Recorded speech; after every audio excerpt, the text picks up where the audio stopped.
नमस्ते दोस्तों, please sit down में आपका स्वागत है। आज हम आपके लिए आपकी लंबी मांग, जो एक बहुत अरसे से आपकी मांग थी, उसे पूरा करने वाले हैं। आई एम श्योर आप बहुत एक्साइटेड होंगे। आप अगर पूरे चैनल प्लीज सिट डाउन को देखें तो आपको उसमें बार बार कमेंट्स में एक मांग दिखाई देती है, और वो मांग ये है कि सर, आचार्य प्रशांत से बात कीजिए। और आज हम खुशकिस्मत हैं, सौभाग्य है हमारा कि हमारे पास एक वक्ता के तौर पर प्लीज सिट डाउन के कैजुअल टॉक में आचार्य प्रशांत खुद हैं। स्वागत है आपका। और आपका बहुत आभार अरे, इस चर्चा में मुझे आमंत्रित करने के लिए। हम अपने दर्शकों को बताना चाहेंगे कि आचार्य प्रशांत ने न केवल हमारी इस इस आमंत्रण को स्वीकार किया है, बल्कि हमें विश्वास दिलाया है कि बहुत इत्मीनान से हम लोग बातचीत करेंगे। हम लोग किसी दौड़ भाग में नहीं रहेंगे, हमें किसी से कुछ निकाल नहीं लेना है, हमें एकदम सहज, यदि संभव हो तो गहरी चर्चा करनी है। इसलिए अगर आपको कहीं जल्दी जाना है, चले जाइए। जब आपके पास समय हो तो प्लीज वापस आइएगा और इस वीडियो को फिर से नए सिरे से देखना शुरू कीजिएगा। तो बातचीत शुरू करते हैं, कैजुअल टॉक आचार्य प्रशांत जी से। सर, बातचीत शुरू कर रहे हैं, और सबसे पहले स्वाभाविक है कि आपने अलग अलग जगहों पर लोगों से बहुत सारी चर्चा की है, इसलिए बहुत दर्शकों के पास शायद पहले से बहुत सारी सूचनाएं होंगी। अ, लेकिन चूंकि हमारे प्लीज सिट डाउन के जो दर्शक हैं उनमें बहुत बड़ा तबका ऐसा है जो कि जिसे हम एकदम युवा लोग कहते हैं, 16-17 साल से लेकर 25-30 साल तक के। उनमें से बहुत सारे लोग ऐसे हैं जो एस्पिरेंट्स होते हैं इत्यादि। बल्कि मैं तो इस वजह से आपका आभार इसलिए भी व्यक्त करना चाहता था कि आपने एक शिक्षक से बातचीत करना स्वीकार किया, और हम एक शिक्षक की तरह ही बातचीत करेंगे। हम लोग जब आपके इस जीवन वृत्त को देखते हैं तो उसमें दो इम्पॉर्टेंट चीज़ें जो हर जगह कही जाती है, आपने आईआईटी दिल्ली से पढ़ाई की, आपने आईआईएम से पढ़ाई की, बल्कि आपने वह परीक्षा जिसको आमतौर पर प्लीज सिट डाउन के जो दर्शक हैं वो बहुत ना जाने क्यों, लेकिन बहुत उम्मीद से देखते हैं, उस परीक्षा को भी आपने पास किया। ये जो एक बड़ा टर्न है, बल्कि एक से ज़्यादा, लेकिन एक बड़ा टर्न आपके जीवन में आता है जब आप दुनिया के दरअसल सबसे ज़्यादा लोकप्रिय स्पिरिचुअलिटी कोच बनते हैं। लेकिन ये जो बदलाव है, हम लोग हमेशा से पढ़ते रहे कि बदलाव आमतौर पर दो वजहों से आता है। इसका या तो सूत्र होता है बचपन में, कि बचपन में आपके साथ कुछ घटित हुआ, या फिर कोई बहुत बड़ी प्रेरणा। आप एक आईआईटी आईएम होने के बावजूद आपने ये वाली राह जो चुनी, इन दोनों या इसके अतिरिक्त क्या वजह रही इस बड़े मोड़ के लिए? लगभग लगभग 180 नहीं तो 270 डिग्री का मोड़ तो है ये।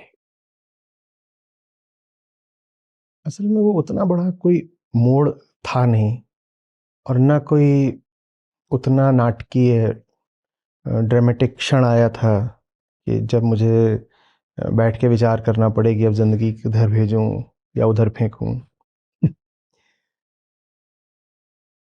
प्रेरणा आपने कहा तो मैं खुशकिस्मत था कि बचपन से पढ़ता बहुत रहता था, और मुझे माहौल भी उसके अनुकूल दिया गया। और आम तौर पे वो किताबें जो बच्चे पढ़ते नहीं हैं, कुछ उनकी रुचि नहीं होती, कुछ उनको उपलब्ध नहीं कराया जाता है, तो वो सब साहित्य मुझे उपलब्ध करा दिया गया था। नहीं पूरा समझ में आता था, पर फिर भी मैं पढ़ता रहता था। तो प्रेरणाओं की कमी नहीं थी, बल्कि जितने प्रेरक व्यक्तित्वों के नाम, जीवनियाँ, पूरे उनके कहिए कथानक मैं बचपन में जानता था, उससे आज कम मुझे स्मरण होंगे। उस मामले में तब मैं ज़्यादा जानकार हो गया था। तो प्रेरणाओं की कमी नहीं थी। हर क्षेत्र, ज्ञान, विज्ञान, राजनीति, खेल, जितने तरीके के मानव गति के क्षेत्र हो सकते हैं, उन सब क्षेत्रों में जो ऊंचे से ऊंचे व्यक्तित्व रहे हैं, ऐतिहासिक, समसामयिक, वो सब पता रहते थे। तो मैं एक और उनको देखता था और दूसरी ओर अपने आसपास की ज़िंदगी को देखता था। 10वीं तक मैं खालिस उत्तर प्रदेश में रहा, वहीं पढ़ाई हुई। पिताजी का स्थानांतरण होता रहता था, सरकारी सेवा में थे, तो उन्हीं के साथ पूरा उत्तर प्रदेश घूमा है। तो आप सोचिए, एक और आप दुनिया के ऊंचे से ऊंचे व्यक्तित्वों को देख रहे हो और दूसरी ओर आप उत्तर प्रदेश को देख रहे हो। वो जो भेद था, कंट्रास्ट, वो बड़े ज़बरदस्त रूप से उभरता था। और कुछ मेरी वृत्ति ऐसी कि मुझे समझौता करना पसंद नहीं होता, या कि मान लेना या अपने आप को समझा देना कि नहीं जो चल रहा है वो ठीक है। कुछ अगर अखरता था तो अखरता था, नहीं ठीक लगता था, चाहे वो अशिक्षा हो, चाहे रूढ़िवाद हो, चाहे गरीबी हो, चाहे सांस्कृतिक पतन हो, तमाम तरह की रूढ़ियाँ हो, दमन हो, शोषण हो, ये जचता नहीं था। इसलिए भी नहीं जचता था क्योंकि यहाँ देख रहा हूँ कि ऐसे ऐसे लोग हैं जिन्होंने मनुष्य की गरिमा के लिए, मनुष्य मनुष्य में समानता के लिए अपनी जान तक दे दी। और फिर मैं अपने आसपास के माहौल को देख रहा हूँ, तो ये तो मुझे एकदम स्पष्ट था कि ये सब बदलना चाहिए, ये तस्वीर ऐसी नहीं रह सकती, और अगर ऐसी रहेगी तो मैं बेचैन रहूँगा। तो मैं बेचैन तो रहता था। गाड़ी में जा रहा हूँ मैं, लगातार ऐसे खिड़की से मुंह बाहर डाल करके देखता रहता था। मैं देखता बहुत था, ऑब्जर्वेशन। और जो देखता था वो अधिकांशतः पसंद नहीं आता था। गरीबी बहुत थी और सूखे चेहरे, कुपोषण, बच्चे जो स्कूल नहीं जा रहे हैं, और न जाने कितनी बातें, गंदगी। तो और वो जो मेरे साल थे, उनमें भारत में राजनीतिक हलचल भी बहुत थी।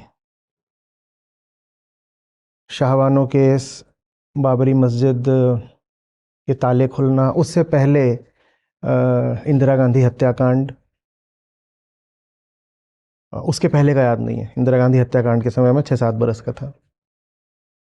और उसके बाद जो कार सेवकों पर गोलीबारी हुई थी 1990, मंडल कमीशन, 92, बाबरी मस्जिद।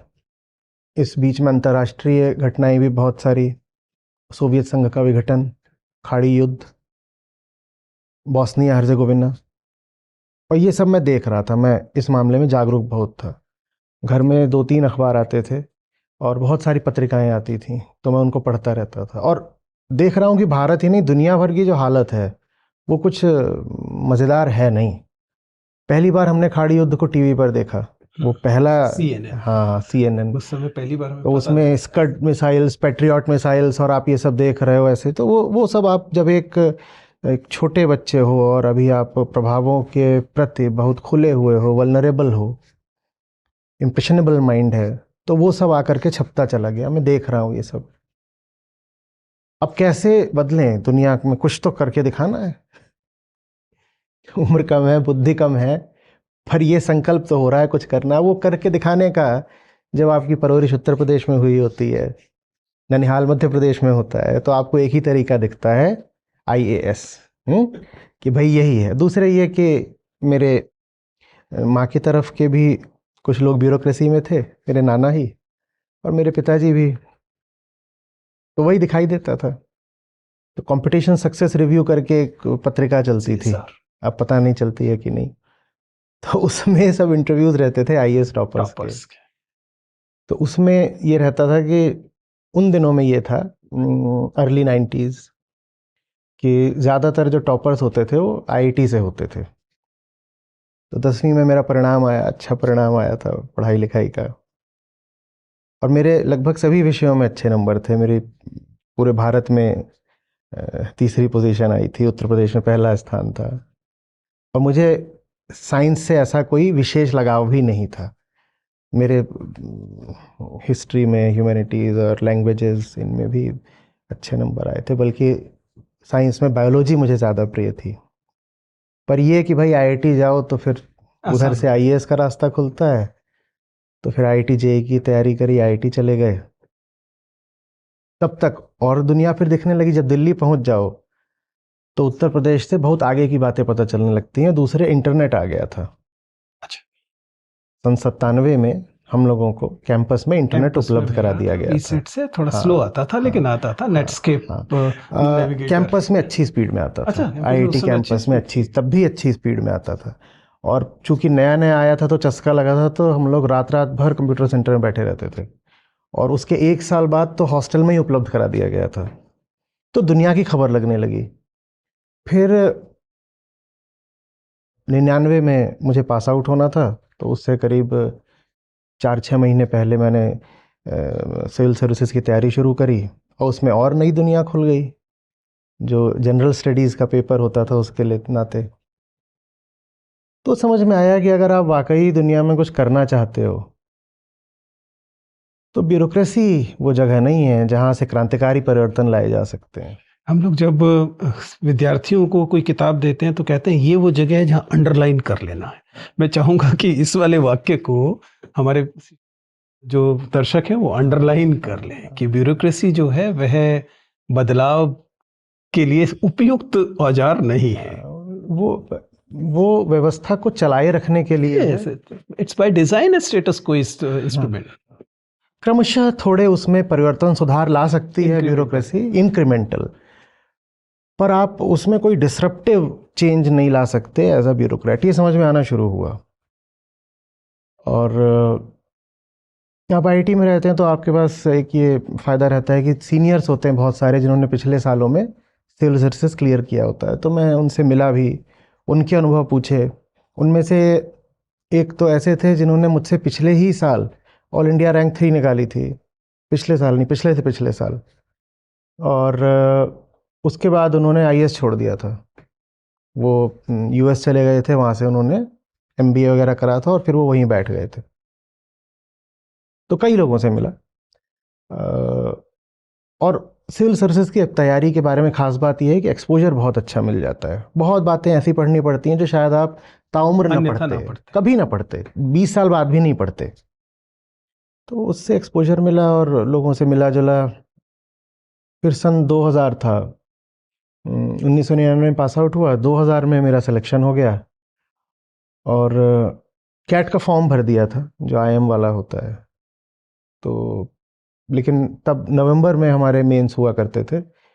अप्रैल में होता था प्रीलिम्स और नवंबर में मेंस होता था, दिसंबर में कैट था। तो कैट की कोई बहुत तैयारी भी नहीं करी थी, महीना भर मिला था मुश्किल से। और ऐसे ही था, वो कुछ नहीं था। लेकिन जैसे जैसे वक्त बीतता जा रहा था और बहुत द्रुत गति से, बहुत रैपिडली मुझे पता चलता जा रहा था कि यहाँ तो सीमाएं ही सीमाएं हैं, क्योंकि अब आप उस व्यवस्था के अंदर जा रहे हो ना। उसके बाद वो इंटरव्यू कॉल वगैरह आई और मेडिकल चेकअप होता है। हाँ, पहले तो वो राम मनोहर लोहिया में मेडिकल चेकअप था हमारा। तो हमारा एक 15-20 लोगों का जो सेलेक्ट हुए थे, सब उनका ग्रुप बनाया गया। उसमें आपको मेरे ख्याल से 1 दिन पूरे दिन या 2 दिन पूरे दिन वहाँ रहना होता है। तो ये लोग जो सेलेक्ट हुए थे, जो मेरे ही बैच के हैं, अब जो सेलेक्ट हुए हैं मेरे साथ में, फाइनल रैंक आ गई है, उनके साथ पूरा दिन बिताया। और मतलब हो सकता है उसमें मेरी गलती हो, मेरा दर्प हो, लेकिन मुझे बहुत पसंद नहीं आए लोग। मैंने कहा कि इनके साथ पूरा मैंने कहा मैं इनके साथ तो पूरी ज़िंदगी इनको कलीग मान के काम नहीं कर पाऊंगा। उसमें से कुछ ऐसे भी थे जिनकी मुझसे बेहतर रैंक थी। ठीक बात। और मैं कह रहा हूँ कि इनकी बेहतर रैंक कैसे हो सकती है। तो ये सब चल रहा था, लेकिन ये नहीं पता था कि अगर ये नहीं तो क्या।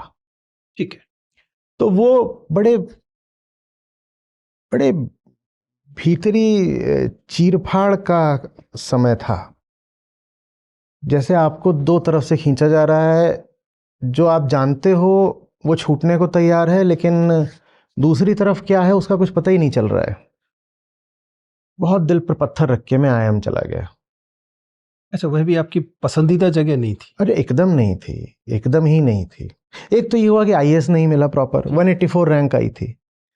तो एक तो ये हुआ, लेकिन वो नहीं भी मिला तो भी 184 रैंक अच्छी होती है। और मेरे अटेम्प्ट सब बचे हुए थे। मैं पर अच्छा, उस समय 184 पे रिलेटिवली लोअर सर्विसेज मिलती थी, जबकि अब कब 184 पे हो सकता है आपको आईएएस नहीं तो आईपीएस तो मिल ही जाए। नहीं, उस समय पर आईएएस, आईपीएस और आईएफएस, यही 3 मैंने भरे थे। ये तीनों ही नहीं मिल रहे थे। ये तीनों ही मेरे ख्याल से 100-110 तक हो गए थे, मेरी थी 184 में, फंस गया था उसमें। तो अक्टूबर नवंबर में बुलाते हैं एकेडमी शायद, है ना? लेकिन आईएम में जून में ही बुला लिया था, तो उन्होंने पहले बुला लिया तो मैं पहले चला गया। फिर बीच में एकेडमी भी गया था कुछ समय को, ऐसे ही बस 2-4 दिन को जा करके वहाँ पे मैंने कहा कि और वहाँ जा करके बिल्कुल कोई खुश नहीं था। पता नहीं कैसे हम अहमदाबाद में चयन हो गया था। और ये मज़ेदार बात है, जो चीज़ मैं चाहता था कि आईएएस की तरफ जाना है, वहाँ रैंक आई 184 और कैट में लगभग शायद ऑल इंडिया टॉप किया होगा मैंने, क्योंकि हाँ, IIM अहमदाबाद में आप थे तो आईएम अहमदाबाद में भी एक आदित्य बिरला स्कॉलरशिप होती है, जो उन्हीं को ऑफर होती है जो उन्होंने All India CAT top percentile निकाला होता है, तो वो उसका आया था, तो उससे अनुमान ये है कि शायद टॉप ही किया था। भाग्य के संयोग है, तो वहाँ चला गया, किसी कदर वहाँ 2 साल निकाले। हालांकि सीखने को बहुत मिला, जो आईएम में सीखा वो आज भी काम आ रहा है। आज भी जो हो रहा है वो प्रबंधन बहुत मांगता है, और एक तरह की एंटरप्रेन्योरशिप ही है, क्योंकि आपने एक नया काम शुरू करा है। लेकिन तब भी कुछ पता नहीं था कि करना क्या है। हाँ, ये दिख रहा था कि क्या नहीं करना है। फिर आईएम में कुछ कोर्सेज थे जिनसे मुझे अंदाज़ा लगा कि सब कुछ है यहाँ पर। शिक्षा अच्छी है, ज्ञान अच्छा है, बहुत अच्छी प्रतिभा के लोग हैं, लेकिन फिर भी इनको आर्ट्स, ह्यूमैनिटीज़ और मैं कहूँगा विजडम की तरफ से इनपुट्स की आवश्यकता पड़ती है। क्योंकि आईएम में वैसे कोर्सेज होते हैं, वहाँ सिर्फ फाइनेंस, मार्केटिंग, स्ट्रेटजी, एचआर यही नहीं पढ़ाते, थोड़ा ये सब भी पढ़ाया जाता है कि मानव स्वभाव कैसा है। और लिटरेचर भी पढ़ाते हैं, जो क्लासिक्स हैं, थोड़ा सा एक्सपोजर उनका भी दिया जाता है। वो सब ऑप्शनल कोर्सेज होते हैं, लेकिन फिर भी उपलब्ध होते हैं। तो मैंने वो सब कोर्सेज सारे ही सेलेक्ट करे। मैं समझना चाह रहा था, क्योंकि मैं तो अंधेरे में था, मुझे नहीं पता था मुझे ज़िंदगी में अब करना क्या है। आईएएस का सोचा था, वो छोड़ा है, अब करना क्या है। ये नॉर्मल फाइनेंस, मार्केटिंग, इसमें तो दिल था नहीं मेरा। तो मैं नई नई चीज़ें जो है सब वहाँ जाकर आजमा रहा था। तो उन कोर्सेज से मुझे थोड़ी झलक मिली। मैंने कहा ये है, ये वो चीज़ है जिसकी दुनिया को बहुत ज़रूरत है। कि हमारे पास बाहर के बारे में बहुत ज्ञान है, पर अपने बारे में कोई ज्ञान नहीं है। तो मैंने फिर वहाँ से निकल करके अपना एक कोर्स डिज़ाइन किया। उसका नाम था perspectives in leadership through literature. और मैं 3 साल तक कॉरपोरेट जॉब्स कर रहा था आईएम से निकल कर। उस दौरान मैं शाम को अपना ऑफिस के बाद और वीकेंड्स पर जा कर के उस कोर्स को कई इंस्टीट्यूशंस में पढ़ाया करता था, एमबीए इंस्टीट्यूशंस। तो वहाँ से टीचिंग शुरू हुई मेरी। Welcome to the club. Welcome और लीडरशिप का वो कोर्स होता था, पर लीडरशिप हो और अध्यात्म ना हो ये तो हो नहीं सकता। तो जहाँ उसमें मुद्रा राक्षस होते थे और बहुत सारे क्लासिक्स होते थे, डिकेंस का मैं कुछ रख देता था, डॉन क्यूएटे होते थे। धीरे धीरे फिर उसमें गीता और उपनिषद भी आ गए। अच्छा। और मुझे ये है कि जहाँ सौंदर्य दिख जाता है वहाँ फिर मैं अपने आप को रोक नहीं पाता हूँ, और जहाँ कुरूपता दिखती है, कुछ भद्दा बेढंगा दिखता है, वहाँ मैं समझौता नहीं कर पाता कि चलो चल रहा है चलने दो। तो मुझे इनमें बड़ी सुंदरता दिखी। जो बात तमाम साहित्यकार अपने अपने तरीकों से कहना चाहते थे, उससे ज़्यादा गहरी बात, ज़्यादा सुंदर तरीके से ऋषियों ने कह रखी है उपनिषदों में, और श्री कृष्ण या वेद व्यास ने कह रखी है भगवद गीता में। तो मैं खिंचता चला गया उसकी ओर। तो जो मेरा ये कोर्स निष्कर्ष आपका हालिया निष्कर्ष है या ये निष्कर्ष उसी वहाँ पे समय था, उसी समय तो था। क्योंकि मैं समझ पा रहा हूँ आपकी स्टेशन, लेकिन आमतौर पे हम लोग तो विश्वविद्यालय के लोग हैं, और थैंकफुली आपने ये चीज़ बाद में पढ़नी शुरू की, हम लोगों को विश्वविद्यालय में ही लिटरेचर और ये सब शुरू होता है। वहाँ पर जब इस तरह के बेचैन लोग पहुँचते हैं, जो ये कहते हैं कि आस-पास बहुत गरीबी है, शोषण है, बहुत विषमता है, और वो उससे बेचैन होते हैं, और हर साल हर बैच में 2, 4, 5 होते हैं। उनमें से अधिकांश लोग फिर कूदते हैं इस विषमता से लड़ने के लिए, जो उनका पर्सपेक्टिव होता है। उस पर्सपेक्टिव के तहत वो एक्टिविज्म में जाते हैं, वो पॉलिटिकल एक्टिविज्म में जाते हैं, कभी-कभी वो वाम की तरफ चले समझ जाते गया। हैं, उन संघर्षों को करते हैं। ये ऐसा समझ क्यों था कि आपने इसके लिए बजाय जो चीज़ बाहर गलत है, उसे वहाँ ठीक करने की बजाय उसका प्रभाव या उसको उसके लिए आपने अंदर की तरफ जाना तय किया? जबकि आपने तो इतना लिटरेचर पढ़ा था, तो आपने ज़ाहिर है कि धूमिल भी पढ़ा होगा, नागार्जुन भी पढ़ा बस होगा। इसीलिए क्योंकि मैं इन सब क्रांतियों का और एक्टिविज्म का सक्रियता का हश्र देख चुका था। मेरे लिए वो नई चीज़ नहीं थी। मतलब ये 91 का प्रभाव है, या मतलब क्या? नहीं, जो रीडिंग करी थी, और अच्छा। मैं बहुत सोचता था, बहुत देखता था, और मेरे पिताजी थे, तो मैं बहुत भाग्यशाली था कि उनकी ओर से कभी कोई दबाव ऐसा नहीं रहता था कि इस तरह सोचो, ऐसा करो। लेकिन जब भी मैं कहीं पर अटक जाऊं, तो एकदम संक्षेप में जहां अटका हुआ हूं वहां से वो बाधा हटा देते थे। तो बाहरी सक्रियता, जो आउटर रिवॉल्यूशंस हैं, चाहे वो भारत में रहे हों इमरजेंसी के टाइम पर, तो हमारे यहाँ भी हुए हैं, स्वतंत्रता के बाद भी हुए हैं, और चाहे फिर आप वहाँ चले जाएं कि रूसी फ्रांसीसी क्रांतियाँ और ये सब, वो सब सफल रही हैं एक सीमा तक, लेकिन वो भी अपना वो लक्ष्य हासिल नहीं कर पाई हैं वो जो होना चाहिए था। तो ये मेरी तरह का एक्टिविज्म था कि जितना लिटरेचर मुझे बहुत पसंद आया था, वो सब ले करके मैंने उसको एमबीए सिलेबस में इंट्रोड्यूस कर दिया, और एक विजिटिंग फैकल्टी की तरह मैं अपना वहाँ जाके वीकेंड से पढ़ाता था। मेरी जी में जॉब थी पहली, तो मैं वहाँ पर अपना गुड़गांव में जॉब करता था, मैनेजरियल। और कुछ शाम को, रात में भी क्लासेस हो जाती थी, 8 बजे 9 बजे। आईआईटी में मैंने जाकर के आधी रात के बाद भी क्लासेस ली हैं, यही आईआईटी दिल्ली में। हाँ, आईआईटी में, लेकिन ये खूबसूरती है कि संभव है। हाँ, संभव है। तो और ज़्यादातर वीकेंड्स पर, तो वहाँ मैं अपना जा कर के पढ़ाता था। तो साहित्य से शुरुआत हुई, और वो आध्यात्मिक साहित्य तक बात चली गई, और मुझे उसमें बड़ा रस आने लग गया।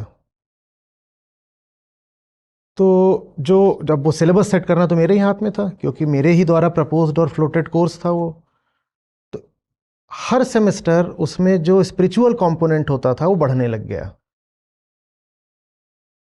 और एक समय आया जब वो 2/3 3/4 ऐसा हो गया लगभग।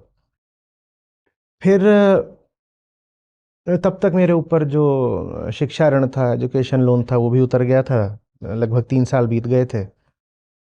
मैंने कहा अब ये मुझे थोड़ा थोड़ा दिखने मतलब लगा है। आप मान रहे हैं कि आईआईएम की शिक्षा अगर इतनी महंगी न होती, तो दुनिया को आचार्य प्रशांत 3 साल पहले मिल जाते। कह सकते हैं, पर उस समय तो महंगी थी भी नहीं। फिर काहे इतना लोन हो पर लोन तो चुकाना पड़ेगा ना। गया? लोन तो चुकाना पड़ेगा। उस समय पर एक कंप्यूटर मिला करके शायद मेरा जो पूरा खर्चा था वो 3 लाख रुपए का था। अब तो 25 लाख की बात है। हाँ हाँ, और लेकिन उस 3 लाख की भी जो किश्त आती थी वो लगभग 8-10 हज़ार आती थी, तो वो तो चुकानी पड़ेगी ना। अच्छा, और 3 लाख उस समय के हिसाब से, तो 3 साल करीब लगे। वो 5 साल का एजुकेशन लोन था, जिसको मैंने जल्दी करके 3 साल में निपटा दिया। मैंने कहा अब नहीं रुकना है, तो फिर अद्वैत लाइफ एजुकेशन की स्थापना हुई, और उसमें फिर मैंने कहा स्टूडेंट्स को ही पढ़ाते हैं, तो स्टूडेंट्स को ही अलग अलग यूनिवर्सिटीज़, ज़्यादातर उत्तर प्रदेश का ही, पर और जगहों पर भी, वहाँ पर उसको फ्लोट करते थे। उसको कोर्स का नाम दिया था HIDP, holistic individual development programme. और MBA में जो चीज़ें पढ़ाते थे, एक एक उन्नत एडवांस्ड स्तर पर, वो वहाँ पर डाइल्यूटेड तरीके से पढ़ानी शुरू करी। और जितना पढ़ाता जा रहा था उतना ही मुझे भी समझ में आता जा रहा था। इस पूरी प्रक्रिया में सबसे अच्छा तो ये था कि कोई पढ़ रहा हो ना बात पढ़ है, रहा एक हो। शिक्षक होने के नाते हम इस बात को बार बार दोहराते हैं कि किसी चीज़ को जानने का बहुत अच्छा तरीका उसे पढ़ाने हाँ लगी। हाँ हाँ हाँ, बिल्कुल यही हुआ है मेरे साथ। मैं इस बारे में खुशकिस्मत रहा है कि बहुत जल्दी पढ़ाना शुरू कर दिया। तो इस नाते पढ़ाता जा रहा था, सीखता जा रहा था। मैं हमेशा कहता था कि मैंने पढ़ा दिया पूरे सेमेस्टर, तुमने कुछ सीखा हो नहीं सीखा हो, मैंने तो सीख लिया, मैं खुश हूँ। तो लेकिन उसमें जब वो जो कॉलेजेस वाला जो काम था, उसमें बंधन बहुत थे, क्योंकि कॉलेज की अनुमति से होगा, कॉलेज के टाइम टेबल के हिसाब से होगा। और अब बहुत चीज़ें होती हैं जिसमें आपको ऑटोनॉमी चाहिए होती है, पर वो आपको एक एक्सटर्नल इंस्टीट्यूशन के साथ नहीं मिल पाती है। तो उसमें काम आगे बढ़ रहा था, अच्छे से बढ़ रहा था। लेकिन वो बात नहीं बन रही थी जो मुझे करनी थी।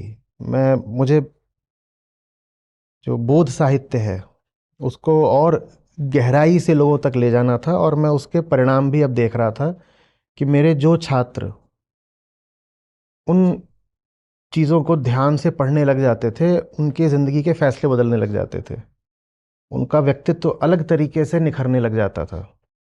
तो मैं और ज़्यादा निश्चित होता जा रहा था कि यही रास्ता है और ये बिल्कुल ठीक है। अगर दुनिया बदलनी है तो इंसान बदलना होगा, और अगर इंसान बदलना है तो उस तक बुद्ध साहित्य लेकर जाना होगा। तो फिर अद्वैत लाइफ एजुकेशन के तमाम कंस्ट्रेंट्स को देखते हुए फिर जो अभी प्रशांत अद्वैत फाउंडेशन है, फिर उसकी स्थापना हुई। क्योंकि लोगों को मैंने शिविरों में, बौद्ध शिविरों में ले जाना करीब 2010 से शुरू कर दिया था। वहाँ किसी द्वारा लगाया गया कोई बंधन, कोई शर्त, कोई कंस्ट्रेंट नहीं होता था, और मैंने कहा यही करना है, और वही करने के लिए फिर इसकी स्थापना हो गई, और ये वही काम कर रही है। दुनिया भर का जो विजडम लिटरेचर है वो हम लोगों तक लेकर के जाते हैं। काम जितना आगे बढ़ता गया उतना ज़्यादा पुख्ता सबूत मिलते गए कि यही सही काम है, प्रमाण आते गए, ज़िंदगियां बदलती गईं। आचार्य जी, आपने जिस संदर्भ में सिविल सर्विसेज में ये कहा कि अपने संभावित कुलीग्स को देखकर आपको समझ में आ गया कि भाई इनके साथ तो काम करना मुश्किल है, विच इज़ नॉट सरप्राइजिंग। मतलब चूंकि मुझे हर साल लगभग हर उस व्यक्ति को जो मेंस क्लियर करता है देखने का, मिलने का मौका मिलता है, और उनमें से बहुत सारे लोगों के बारे में हमारी राय ऐसी हो सकती है। लेकिन जिस जगह पर आप पहुंचे वहां के कुलीग्स भी कोई कम कुख्यात नहीं है। हाँ बिल्कुल। मतलब अगर हम स्पिरिचुअलिटी स्केप की बात करें तो अगर वहाँ सह ब्यूरोक्रेट्स के साथ काम करना मुश्किल है या उनके संदर्भ में काम करना मुश्किल है, तो जिस जगह आप हैं उस जगह के जो कुलीग्स हैं उनकी भी करतूतें कोई बहुत अच्छी तो नहीं है, उनमें से बहुतों की, सबकी तो नहीं कह सकते। आपको इस जगह पर ये घुटन, ये बेबसी का एहसास बिल्कुल नहीं होता? यहाँ लेकिन मुझे कृष्णों, बुद्धों, कबीरों का संग मिला हुआ है ना, तो आसपास वो होंगे, लेकिन बिल्कुल अपने निकट और अपने भीतर में इनको रख पाता हूँ। पर अगर मैं सिविल सेवा में चला गया होता तो सारे ही वैसे रहते तो वहाँ तो सारे ही वैसे रहते, दूर के भी, निकट के भी, और बहुत निकट के वे हो जाते तो शायद वो मेरे भीतर भी प्रवेश कर जाते। अभी यहाँ पर ये है कि बाहर की दुनिया जैसी है वैसी है, बिल्कुल वैसी है शायद जैसा आपने कहा, लेकिन कम से कम ये मेरा हॉल है, यहाँ मेरे सत्र होते हैं, यहाँ मैं बाहरी दुनिया को प्रवेश नहीं करने देता। यहाँ पर हम हैं, बुद्ध हैं, गीता है, उपनिषद है, अष्टावक्र हैं, और बस यही रहता है। तो यही रहता है। दूसरे, वो जितना आगे बढ़ता गया उतना ये जो भीतर की दुनिया थी ये विस्तार भी लेती गई। सच पूछिए तो मतलब लाखों नहीं तो कम से कम हजारों जिंदगियां तो हैं जो बिल्कुल बदली हैं। तो वो सब देखने के बाद फिर इस बात का बहुत मलाल नहीं रह जाता कि बाहर क्या चल रहा है, बल्कि ज़्यादा ध्यान इस पर जाता है कि जो खुद कर रहे हो ना, इसको ही और तीव्रता से करो, तो जो बाहर चल रहा है वो शायद ठीक हो पाएगा। कहते हैं ना, action is the antidote to despair. तो मुझे फिर एक्शन का एक साधन, एक मंच, एक विधि, एक जरिया मिल गया।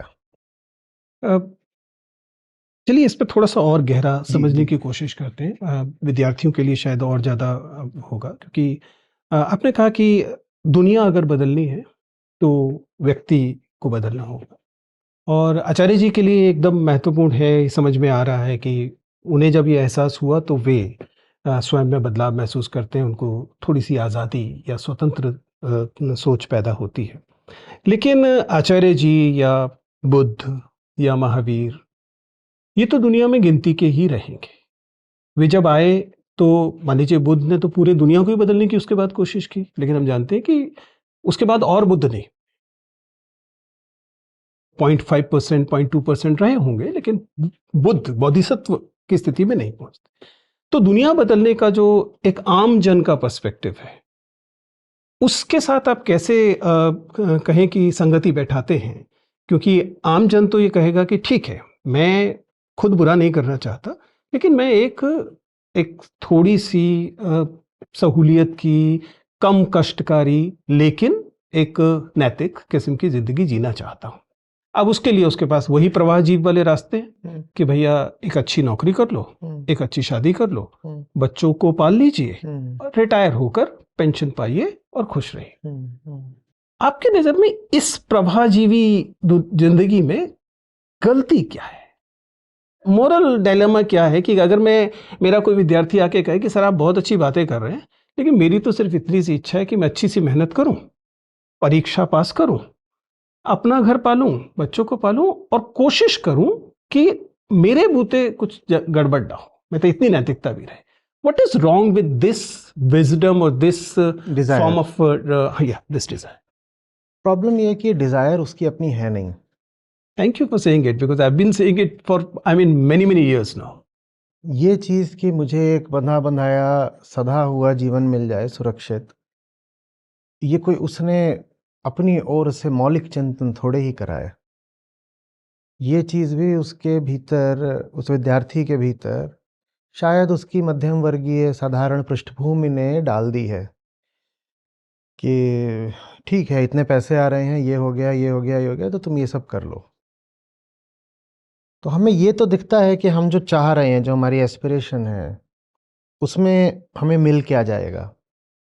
मैं चाहता हूं हम ये भी देखें कि आप जो चाह रहे हो उसमें आप अपने आप को वंचित किससे कर लोगे, क्या कीमत अदा करें? क्या कीमत अदा करोगे। लेकिन जो कीमत अदा करोगे वो छुपी हुई होगी, वो अपॉर्चुनिटी लॉस होगा, क्योंकि जो मिल गया वो तो दिखता है, जो नहीं मिला चूंकि वो नहीं मिला इसलिए नहीं दिखता है, वो पोटेंशियल की फॉर्म में है ना, बस संभावना की तरह वो रह जाता है।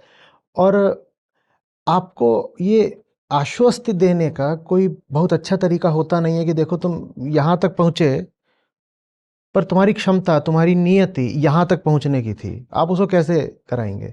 वो आप तभी करा सकते हैं जब आप उसको सही संगति दे पाएँ और ऐसों से साक्षात करवा पाएँ जो सचमुच ऊपर पहुँचे हुए हैं।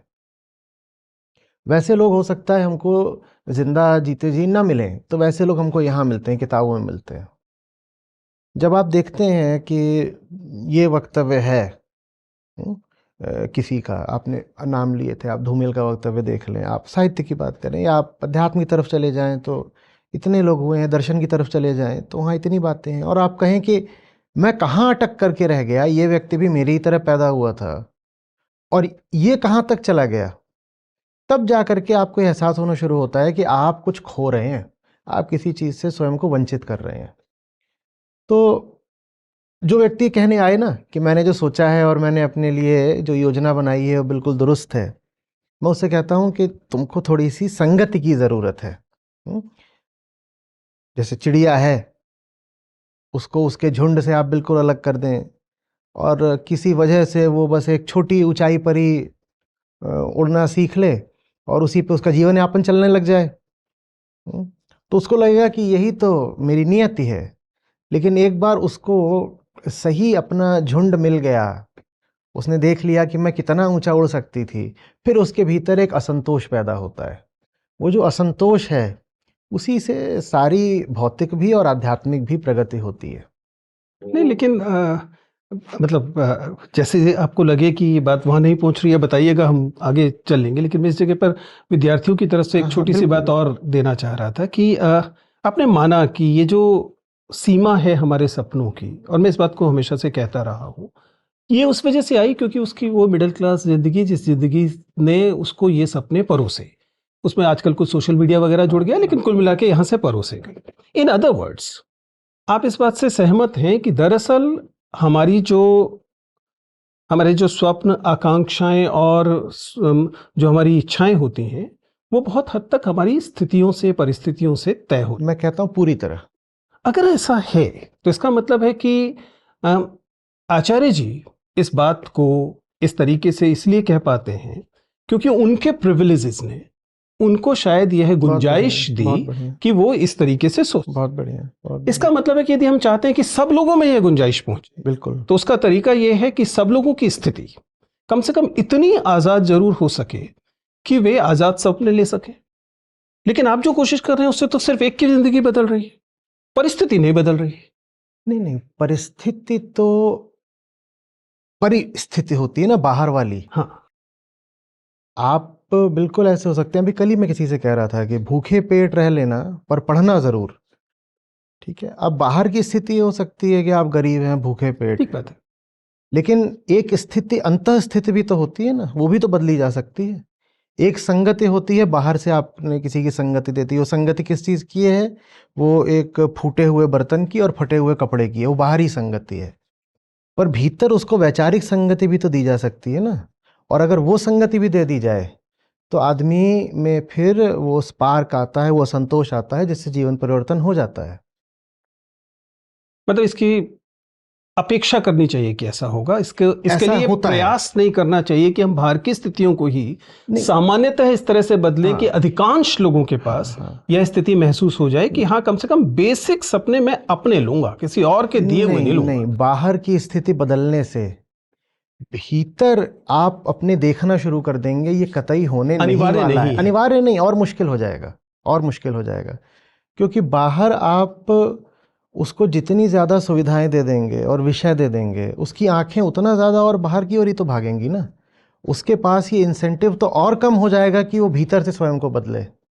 भाई, मेरा जन्म ही हुआ है अमेरिका में, सब कुछ खुशहाल है बाहर बाहर, मैं क्यों देखूं स्वयं को भीतर? सब कुछ बाहर है। और अगर मुझे कुछ भीतर से बेचैनी अनुभव भी होती है, तो मैं उसका समाधान खोजने बाजार की तरफ निकल जाऊंगा ना। बाजार है ना, वो सपनों का बाजार है, वो सब आपको बेच देगा। मैं क्यों देखूं भीतर की तरफ? तो मुझे संगति मिली, उसको आर्थिक परिस्थिति वगैरह बोलना उतना ठीक नहीं होगा। मुझे जिनकी संगति मिली, मैं उन्हीं की संगति अब सब तक पहुंचा रहा हूं। मैं कह रहा हूं कि मैं इस मामले में सौभाग्यशाली था कि मैं इनसे मिल पाया, तो अब मैं निमित्त बन करके तुम तक इनको पहुंचा रहा हूं। ये मुझे मिले, मेरी जिंदगी बदली, ये तुम्हें मिलेंगे, तुम्हारी जिंदगी भी बदलेगी। चलिए, इसी को एक कदम आगे लेके जाते हैं और से वो दूसरा बिंदु शुरू होगा। ये सारी चीजें जिस जगह हो रही हैं, ये जो द्वंद्व जहां अवस्थित हैं, ज्यादा दार्शनिक हो जाए तो बता दीजिएगा मुझे। नहीं, नहीं, मैं चाहता हूं और हो जाए, तो बात गहरी जानी इस चाहिए। जिस जगह ये हो रहे हैं, और शायद विद्यार्थी इस बात को पहचान पाएंगे, इस चीज को हम कहते हैं हमारा मन। हमारे मन में ये हो रहा है, जिसे माइंड कहा जाता है, जो कि ब्रेन से अलग होता है। आप क्योंकि इस मन को लेकर कबीर परेशान रहते हैं, इस मन को लेकर तमाम लोग परेशान रहते हैं, कैसे इस पर लगाम लगाएं, कैसे इस पर बंधन दिया जाए। और हम कई बार तो बल्कि कक्षा में कहते हैं कि मत, अभी बहुत बंधन मत बांधिए, अभी थोड़ा सा आजाद भी रह लीजिए। आपके अनुसार ये मन दरअसल क्या है? How do we, not necessarily definition, परिभाषा अनिवार्य नहीं है, लेकिन आप इस मन या माइंड को कैसे देखते हैं जिसे इतने नियंत्रण की जरूरत पड़ती है क्या चीज? जो आप का अहम होता है, सेल्फ कॉन्सेप्ट,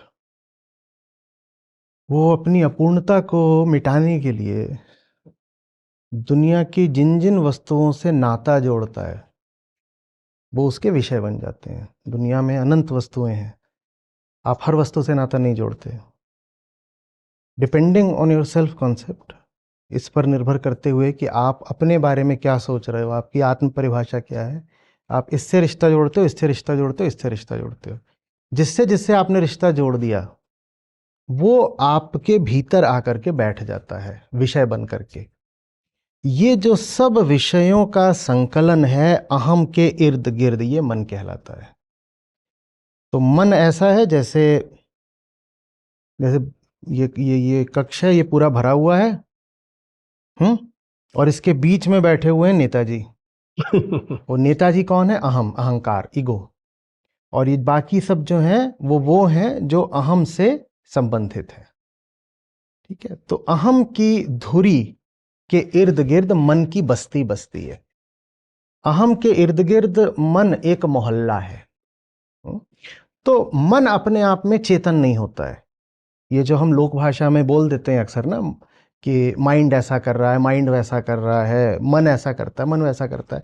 मन अपने आप में सिर्फ एक संकलन है, एक समुच्चय है, एक एग्रीगेशन है, एक कॉन्ग्रीगेट है। चैतन्य वस्तु ये होती है बीच में, जिसने अपने विषयों को यहां इकट्ठा कर रखा होता है। जितना ज्यादा इसकी अपूर्णता की भावना होगी उतने ज्यादा विषय इकट्ठा करेगा, फिर उसको आप बोलते हो क्लटर्ड माइंड। तो ये मन है। ये आपका जो कोर एरिया है उस पर हम लोगों को पहुंचा देता है। जब हम ये कहते हैं कि जो जैसे आप वेदांत में बात भी करते हैं कि हम एक मैं हूं और एक मैं से इतर है, और ये दरअसल दो नहीं है, दोनों एक ही है।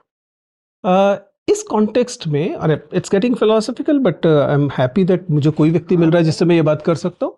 तो मैं अक्सर इस चीज़ को लेकर परेशान रहा हूँ, और क्लास में हमने इसको डिस्कस किया है, आप जिसे बाहर कहते हैं उसके पर्सपेक्टिव से। ये जो पुनर्जन्म है, इसे लेकर आपकी क्या समझ है? क्या ऐसी कोई चीज़ एग्जिस्ट करती है या नहीं? और अगर ये चीज़ एग्जिस्ट करती है तो इसके फिलोसॉफिकल कॉनोटेशन क्या है? क्योंकि हम लोग हमेशा से मानते हैं कि उसी स्पिरिचुअलिटी ने, अध्यात्म जिसकी आप बात करें, जिसका जो पॉपुलर वर्जन है, उसमें पुनर्जन्म का इस्तेमाल लगातार बहुत सारे शोषणों को जस्टिफाई करने के लिए, जायज करने के लिए, लेजिटिमाइज करने के लिए किया गया है, चाहे वो जेंडर को लेकर हो, कास्ट को लेकर हो, कम्युनिटी को लेकर हो। तो क्या आप मानते हैं कि ऐसी कोई चीज एग्जिस्ट नहीं करती है, या एग्जिस्ट करती है लेकिन इसका वो मतलब नहीं है जो बाकी नहीं? एग्जिस्ट बिल्कुल करती है, बल्कि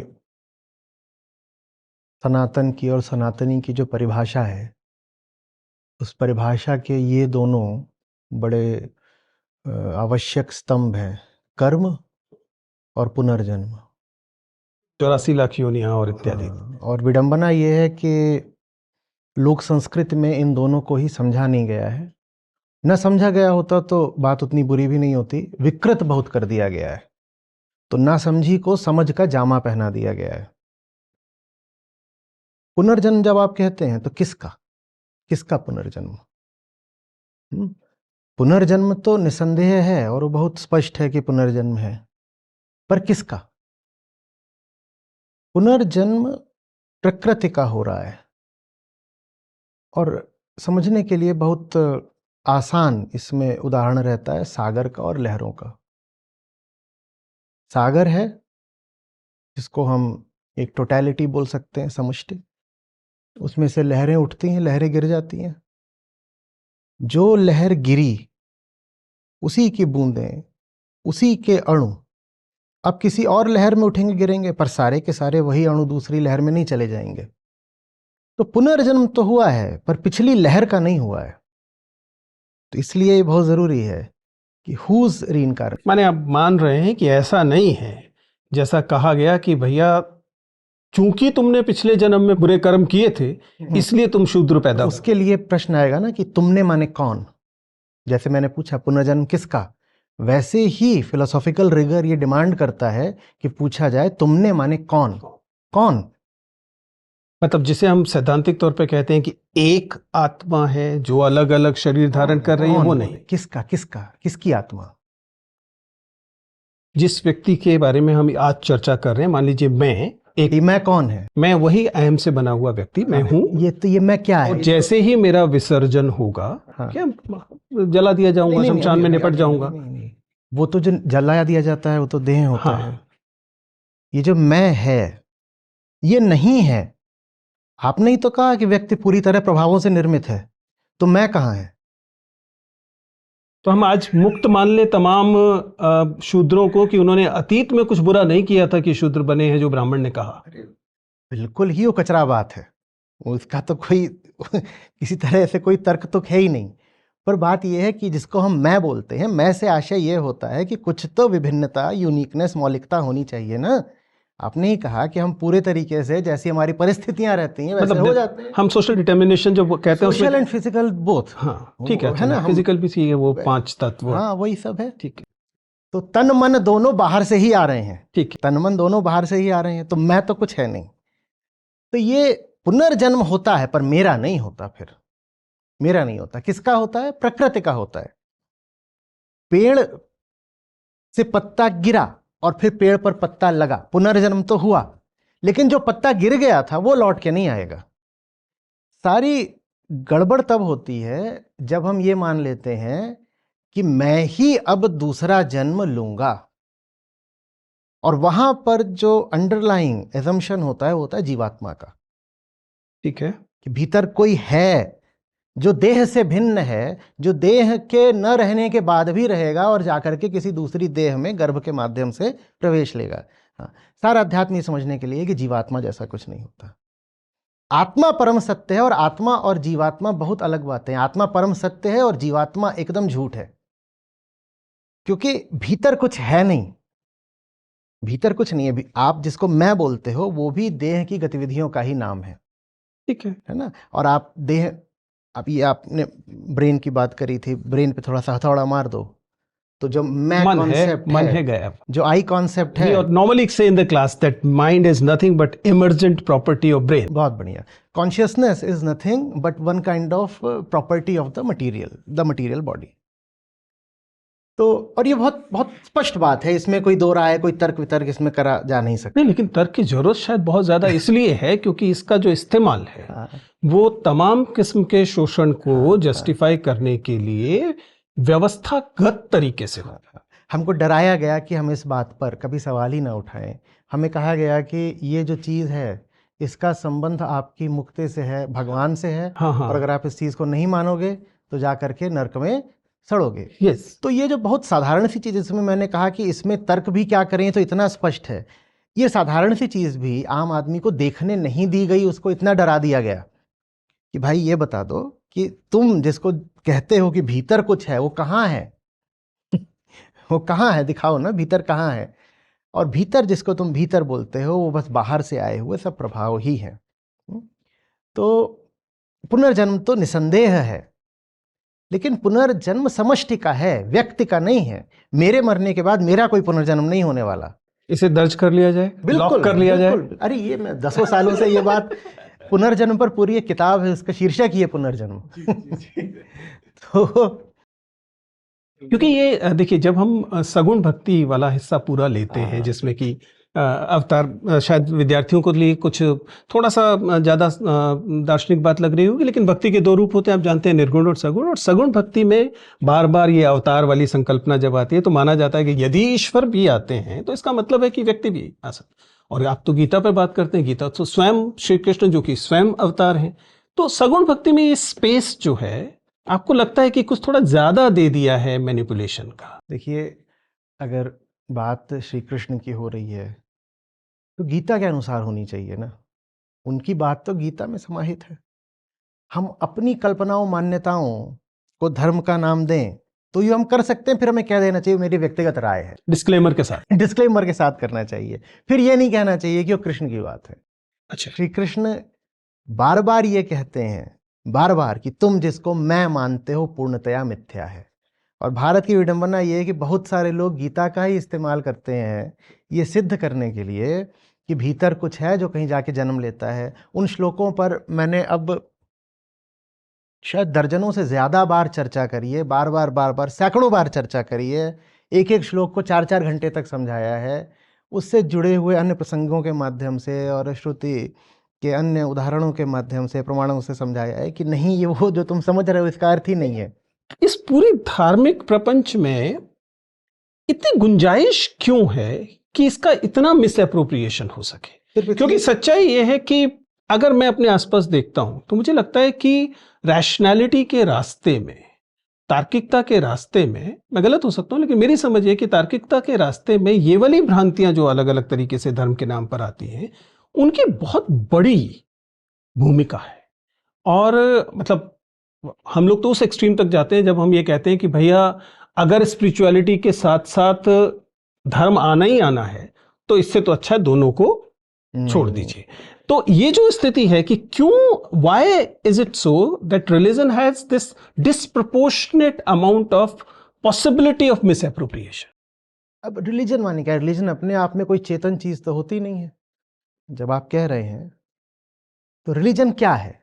दर्शन पर आधारित होता है, ठीक है ना। थियोलॉजी तो बहुत बालक वाली बात होती है, फिलॉसफी पर आधारित होता है, दर्शन पर आधारित होता है। सारी समस्या ये आती है कि हम अपना धर्म चाचा ताई फूआ फूफी इनसे ले लेते हैं, या जो स्थानीय मंदिर में पंडित जी हैं उनसे ले लेते हैं, और जिन पुस्तकों से धर्म आया है हम कभी उनका मौलिक पाठ स्वयं नहीं करते। ये समस्या है सारी। और अगर हम उनके पास जाते भी हैं तो पाते हैं कि संस्कृत में है, उधर वो जाते हैं तो पाते हैं कि अरबी में है, हिब्रू में है, ये सब है। लेकिन ये पुस्तकें भी तो must be the product of the time. उनमें बहुत कुछ ऐसा है जो टाइमलेस है। देखिए, okay, tell me what exactly timeless is? Time के साथ वही तो बदलेगा ना जो टाइम का फंक्शन हो, जो टाइम के साथ बदल सकता हो। उदाहरण के लिए, हम और आप, हमारे जैसे दो, आज से 5000 साल पहले अगर बात कर रहे होते तो भाषा दूसरी होती, तो ये समय सापेक्ष हो गई। कपड़े दूसरे होते, समय सापेक्ष हो गए। पर बात के मुद्दों में क्या डर नहीं शामिल होता? बात के मुद्दों में क्या अहम नहीं शामिल होता? क्या पुनर्जन्म नहीं शामिल होता? क्या काम वासना नहीं शामिल होती? क्या असुरक्षा नहीं शामिल होती?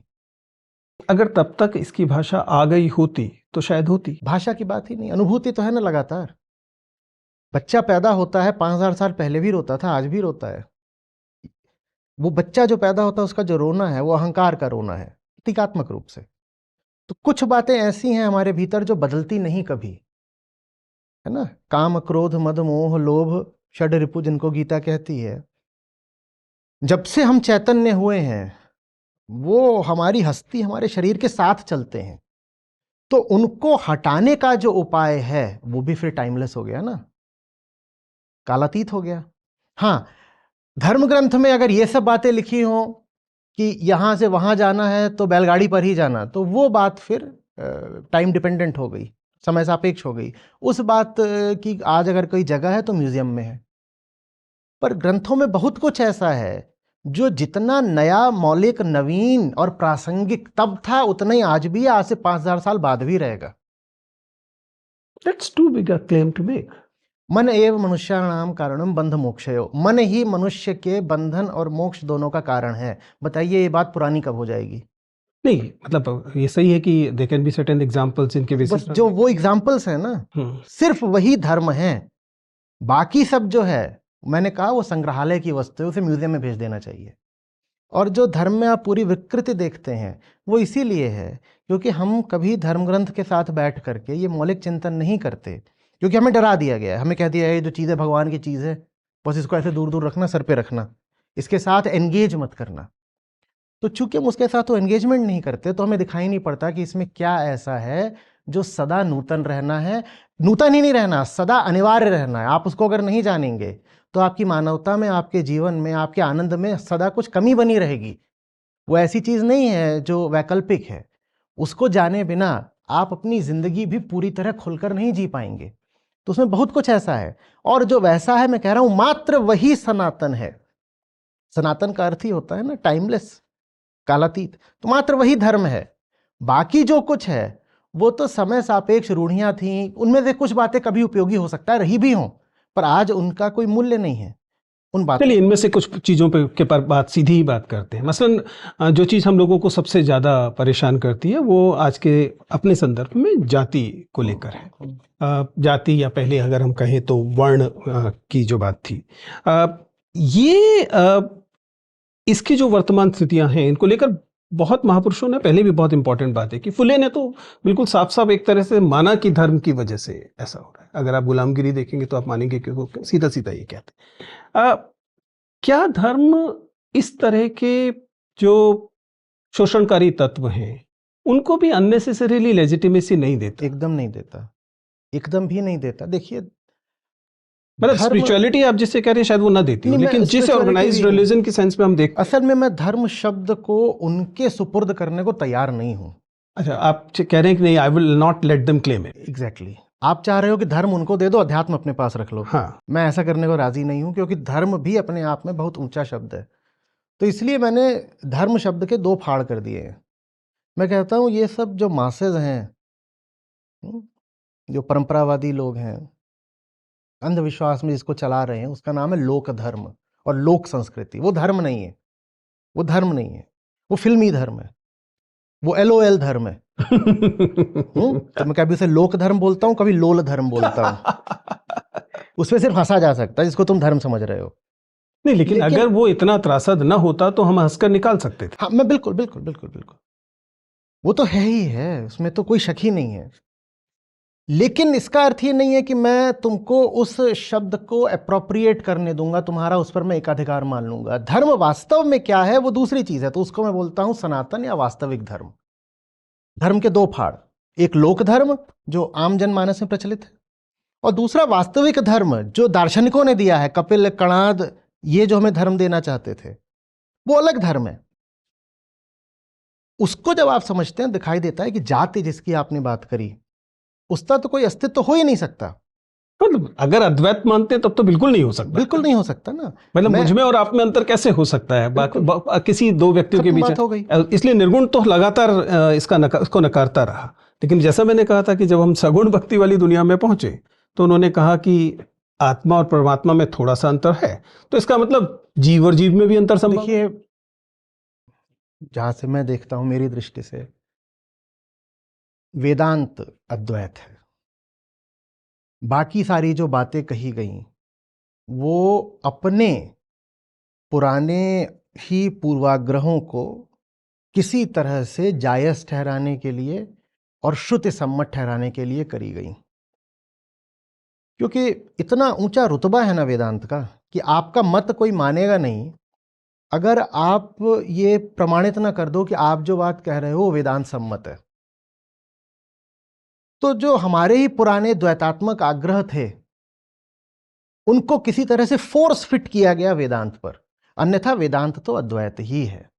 और ये बात अगर कोई वेदांत में प्रवेश करेगा तो उसको कुछ ही समय में स्पष्ट होने लगेगी कि ये सब बातें इधर उधर की जो हैं, मैं हूँ, मेरा एक रचयिता है, प्रकृति का किसी ने निर्माण करा था, वो आसमानों में बैठा है, ये लोग होते हैं, मरने के बाद जीवात्मा उस लोक में जाती है, ये सब है। ये सब तो मन की कल्पनाएं हैं, इनका दर्शन में क्या स्थान है? दर्शन तो तथ्य का अन्वेषण है ना, कल्पनाओं के पिटारे को दर्शन थोड़ी ही बोलते हैं। लेकिन उन हत्याओं को, उन प्रैक्टिसेस को जो कि इतनी दारुण है, वो प्रैक्टिसेस जो व्यक्ति से उसके जीने की गरिमा इन चीजों का इस्तेमाल करके छीन लेती है, उनको लेकर आक्रोश, ये किसकी जिम्मेदारी होना चाहिए? बहुत जबरदस्त आक्रोश होना चाहिए। जब तक वो जबरदस्त आक्रोश नहीं होगा तब तक लोकधर्म वैसे ही चलता रहेगा जैसा चल रहा है। और भारत की, बल्कि पूरे विश्व की जो दुर्गति हुई है विशेषकर मध्यकाल में, उसका बड़े से बड़ा जिम्मा लोकधर्म के ऊपर है। तो फिर ऐसे में जब राजनीति, जो विवेकशील राजनीति थी, उसने ये तय किया कि भैया इस वजह से, जिसे आप लोक धर्म कहते हैं, उसे दूर कीजिए और राजनीति को इधर कीजिए, इन दोनों के बीच में अंतराल रखिए, जिसे सेक्युलरिज्म कहा गया, इसका मतलब वो शायद एक विवेकशील अंतराल करा गया ना, ये अंतराल ही वास्तविक धर्म है। वास्तविक धर्म माने सही काम करना, जानना कि कहां पर मामला भीतर फंसेगा, हाँ, और उसका उपाय कर देना, अपने बंधनों को काटना। तो लोक धर्म को शासन प्रशासन से दूर करना, पॉलिसी मेकिंग से दूर करना, ये अपने आप में एक धार्मिक काम है। मंदिर बनाना नहीं है, ये अपने आप में एक धार्मिक काम है। वो मंदिर की परिभाषा पर निर्भर करता है, हम इसको भी मंदिर बोलते हैं। तो वो एक अलग बात है। वो मंदिर हम की तो उसी लोक परिभाषा धर्म पर वाले है। मंदिर की हाँ, बात कर नहीं, रहे हम हैं। क्यों उनको हक दे दें कि उन्होंने जो परिभाषाएं स्थापित करी हैं हम उनको स्वीकार करें? उनको ये विशेषाधिकार क्यों मिलना चाहिए? हम उनको मोनोपोली क्यों दे रहे हैं? ऊंची से ऊंची चीज हमने उनके हवाले कर दी, और फिर हमने इसको कहते हैं throwing the baby out with the bath water. कि आपने कह दिया कि वो जो धर्म चला रहे हैं ना वही धर्म है।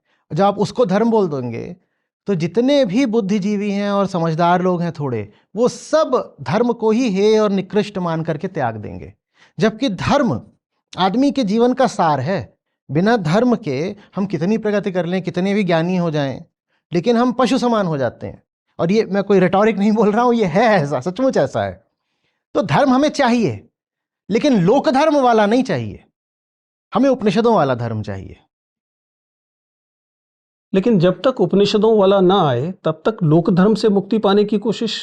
लोक धर्म से मुक्ति पाने की जो ऊर्जा है और जो संकल्प है, वो सबसे ज्यादा आपको तब मिलता है जब आप उपनिषदों का संग कर लेते हैं। तब आपको समझ में आता है कि हमें मूर्ख बनाया गया है। असली धर्म अगर ये है तो वो किसने चलाया? फिर आप दूनी ऊर्जा से गलत हो कहते हैं सकता हटाओ हूं, उसको। पर एक स्वर मुझे इसमें उस अहम का फिर से दिख रहा है। मैं गलत हो सकता हूं, मुझे करेक्ट कीजिए, जिसमें यह है कि नहीं, मेरा वाला इंटरप्रिटेशन। हम कई धर्मों में ये देखते हैं बाकायदा। आप जानते हैं इस्लाम की बात आपने की, क्रिश्चियनिटी की बात की, थैंकफुली हिंदुइज्म में कम से कम पहले ऐसा नहीं था, अब शुरू हुआ है कि मेरा वाला जो धर्म है बस वो वाला तो सही है, सच्चा है, बाकी को फेंक दीजिए। उल्टा है, न मेरा वाला न तेरा वाला, जिसने दिया उसका वाला, मेरा वाला नहीं। दिया वाला तो हर धर्म कहेगा कि मेरा वाला हुआ। मैं गॉड की बात नहीं कर रहा हूं, मैं रेवलेशन की बात नहीं कर रहा हूं। ठीक है, हमारे पास षड दर्शन है, हमारे पास बौद्ध दर्शन है, चार्वाक दर्शन है, जैन दर्शन है, और उनके भी अलग अलग शाखाएं हैं हमारे पास। हमारे पास मौलिक ग्रंथ मौजूद हैं, हमें पता है वो वहां क्या कह रहे हैं, और उन्होंने बहुत समझा के बोला है। आपकी मेरी तरह वो भी शिक्षक ही थे और बहुत अच्छे शिक्षक थे, हमसे बहुत बेहतर शिक्षक थे। बहुत समझा के, बहुत सरल करके बोला है। तो अगर आप वहां पर जाएंगे तो बहुत स्पष्ट हो जाएगा कि वो क्या कह रहे हैं। बात ये नहीं है कि मेरा आग्रह है कि मैं क्या कह रहा हूं मेरा इंटरप्रिटेशन सही मानो। बात ये कि उन्होंने जो कहा है, अगर वो अच्छे शिक्षक हैं तो मुझे उनकी बात समझ में आई होगी ना। वो अच्छे शिक्षक हैं और मैं भी बहुत एकदम बुद्धिहीन ही नहीं हूं तो मुझे उनकी बात समझ में। और फिर अगली जो बात आती है कंसिस्टेंसी की। अगर आपको ये दिखने लग गया है कि वो सब के सब एक ही बात कह रहे हैं तो मोस्ट लाइकली वो सच होगी। और ये बाइनोमियल थ्योरम हुआ करती थी गणित में। हाँ, और ये मैं एक एक्सरसाइज के तौर पे अपने सब छात्रों को हमेशा कराता हूँ। मैं एक तरफ बौद्ध दर्शन लूँगा और दूसरी तरफ मैं लाओ त्ज़ू को ले लूँगा, तीसरी तरफ अष्टावक्र गीता ले लूँगा, चौथी तरफ मैं रूमी को ले लूँगा, और उनको मैं कहूँगा अब जाओ और देखो कि ये जितनी बातें बोल रहे हैं वो बिल्कुल एक है कि नहीं है, और नहीं एक लग रही हो तो आके बताना, चर्चा करेंगे। चलिए थोड़ा सा इसके व्यवहारिक पक्ष को लेते हैं। आपका, हमारी टीम ने भी रिसर्च किया, मैंने भी जितना समझने की कोशिश की, आप बार बार कहते हैं कि अगर हम इस वाले मार्ग को समझते हैं तो हम और कुछ नहीं तो जिंदगी में, प्रैक्टिकल जिंदगी में अपने चॉइसेस को लेकर ज़्यादा वाइज हो जाते हैं, हमारे अंदर विवेकशील हम निर्णय लेने लगते हैं।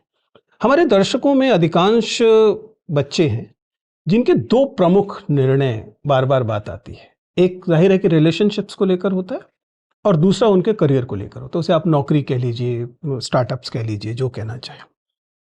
एकदम प्रैक्टिकल टर्म्स में जो 18-19 साल के बच्चे की समझ में आए वाले टर्म्स में इन दो चीजों के सूत्र क्या हैं? व्यक्ति, और यहां पुरुष स्त्री दोनों हैं, लड़के लड़कियां दोनों हैं, वो अपने रिलेशनशिप के लिए जब पार्टनर्स को, जो कि उनकी बायोलॉजिकल जरूरत है, सोशल जरूरत है, सब तरह की जरूरत है, चुन रहे हों तो किन चीजों का ध्यान रखें। और जब वे अपनी नौकरी के लिए रास्ता चुन रहे हों, नौकरी कह लीजिए, करियर चेक कह लीजिए, क्योंकि हम जानते हैं कि इस समय तो जैसा आपने कहा ना कि सब के सब एकदम भेड़ बनकर चलिए जाइए धौलपुर हाउस में घुस जाइए वाले उसमें आते हैं, और हम लोग बार बार उन्हें समझाते हैं कि ये आपका अपना फैसला नहीं है, जब तक ये आपका अपना फैसला ना हो तब तक ये कतई नहीं करना चाहिए। लेकिन करना फिर कैसे चाहिए? इन दोनों चीजों पर आचार्य जी के सूत्र क्या हैं? चुनो ही मत। आप पूछ रहे हैं कैसे चुनो, मैं कह रहा हूं आप वो करिए जो करने के लिए आपने जन्म लिया है। जो एक तो है आपका जो पूरा बायोलॉजिकल एपरेटस है, वही ज़्यादा कंपेनियन की मांग करता है। जो मानसिक और भावनात्मक मांग भी होती है वो मूलतः शारीरिक मांग ही है। तो एक तो वो है जो मांग करता है, और दूसरी ओर चेतना है, वो किसी और उद्देश्य हेतु है, उसकी मांगें दूसरी हैं। हुँ? वो कहती है मुझे बेहतर होना है, विचारों में स्पष्टता चाहिए, बोध चाहिए। आप अपनी ज़िंदगी उधर को बढ़ाते चलो, कुछ मत चुनो। फिर जो होना होगा वो हो जाएगा, कोई आपके जीवन में आना होगा आ जाएगा। आपको क्या अनिवार्यता पड़ी हुई है कि मैं 25 साल का हो गया, मैं 30 साल की हो गई, तो अब मेरे लिए चुनना बहुत ज़रूरी है। ये क्या एक तरह का डर नहीं है? क्या ये एक तरह की नियम पाबंदी नहीं है? लेकिन डर भी उसी, जैसे हमने कहा कि बाहर से आया हुआ है, तो वह जैसे हम उसका उत्पाद हैं, ऐसे भय भी उसका उत्पाद है। हाँ, तो हम उस डर को ना माने। तो आप कहते हैं कि ना तो हमें अतिरिक्त प्रयास किसी रोजगार के लिए करना चाहिए। रोजगार की बात अलग है, क्योंकि उसका संबंध पेट से है। देह तो पेट नहीं, देखिए, खाएंगे नहीं तो मर जाएंगे, पर संभोग नहीं करेंगे तो मर नहीं जाएंगे। हाँ, लेकिन जब आप देखते हैं आहार, निद्रा, मैथुन, वो सब एक ही क्रम में आते हैं। एक ही क्रम में आते हैं, पर उनकी तीव्रता में बहुत बहुत ज्यादा अंतर है। तो और नौकरी की बात भी अगर पेट से निरपेक्ष हो कि इतना है कि भाई पेट चलता रहेगा, तो मैं तो कहूँगा नौकरी भी मत चुनो। आनी होगी तो आ जाएगी। ये भी कोई आवश्यक नहीं है कि आप कह रहे हो कि अरे अब मैं 24 का हो गया, अभी तक नौकरी नहीं लगी, 28 का हो गया, नौकरी नहीं लगी। लेकिन आमतौर पे वो चुनना ज़रूरी होता है, क्योंकि पेट का सवाल होता है, तो वो चुनना पड़ेगा। तो जब नौकरी की बात आती है तो अपने आप से पूछो कि दिन भर आप जो करोगे उससे आपके जो भीतरी बंधन हैं वो कटेंगे या बढ़ेंगे।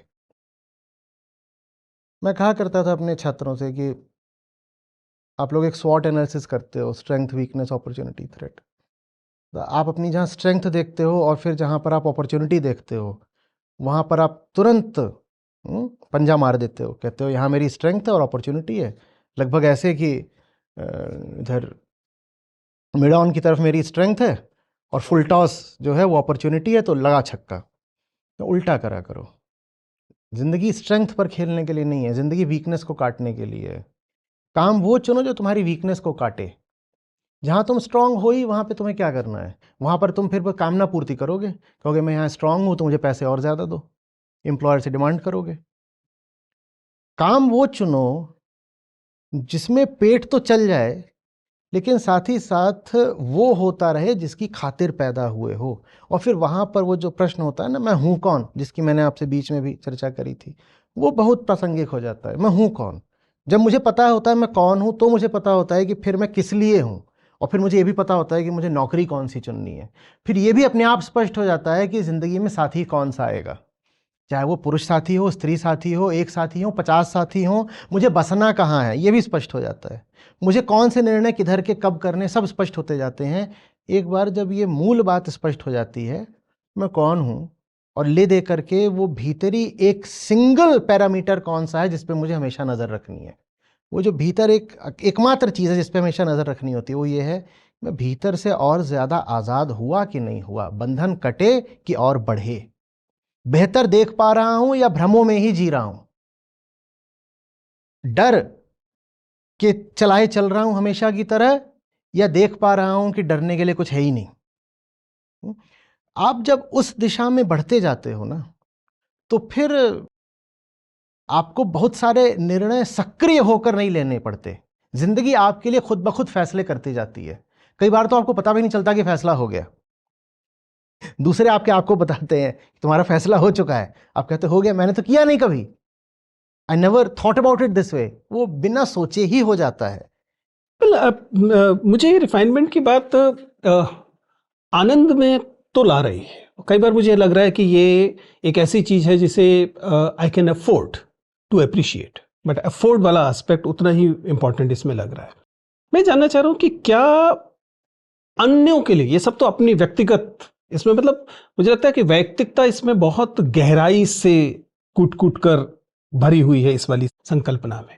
क्या किसी अन्य के लिए संघर्ष का, आप कह रहे हैं कि कंडीशनल है ये बात, जिसके लिए मुनासिब हो वो कर सकता है, इसके लिए नहीं हो नहीं कर सकता? नहीं, मैं इससे ज्यादा ये कह रहा हूं कि ये शायद जो अफोर्ड कर सकता है, जो जिसकी परिस्थितियां Afford तो वैसी वही हैं, हो गया ना। जो जिसकी परिस्थितियां ऐसी हैं उसके लिए पर्सनल, व्यक्ति सापेक्ष है। हाँ, शायद सब कर सकते हैं अपने लिए तो। लेकिन मैं जानना चाहता हूं दूसरा सवाल, मैं ये कि क्या मुझ में और पशु में कुछ अंतर रह जाएगा जब केवल मैं अपनी ही सोच रहा हूंगा?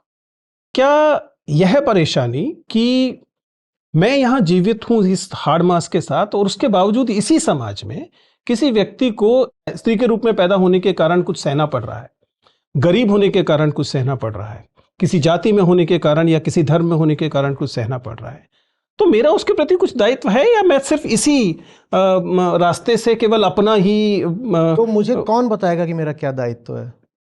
मेरे ऊपर भी तो वही ताकतें काम कर रही हैं ना जो उस स्त्री के ऊपर काम कर रही हैं। नहीं, लेकिन हो सकता है मेरी परिस्थितियां मुझे दिखाती हूं कि देखिए ये वायलेंस जेंडर के लिए हो रही वायलेंस है, और इसी जगत में होने में और जिंदा होने के कारण ये मेरा भी दायित्व है। ये आपको कोई परिस्थिति कभी नहीं बता सकती कि आपका दायित्व क्या है। वही चीज जो आपको बताती है उसको बोध साहित्य कहते हैं।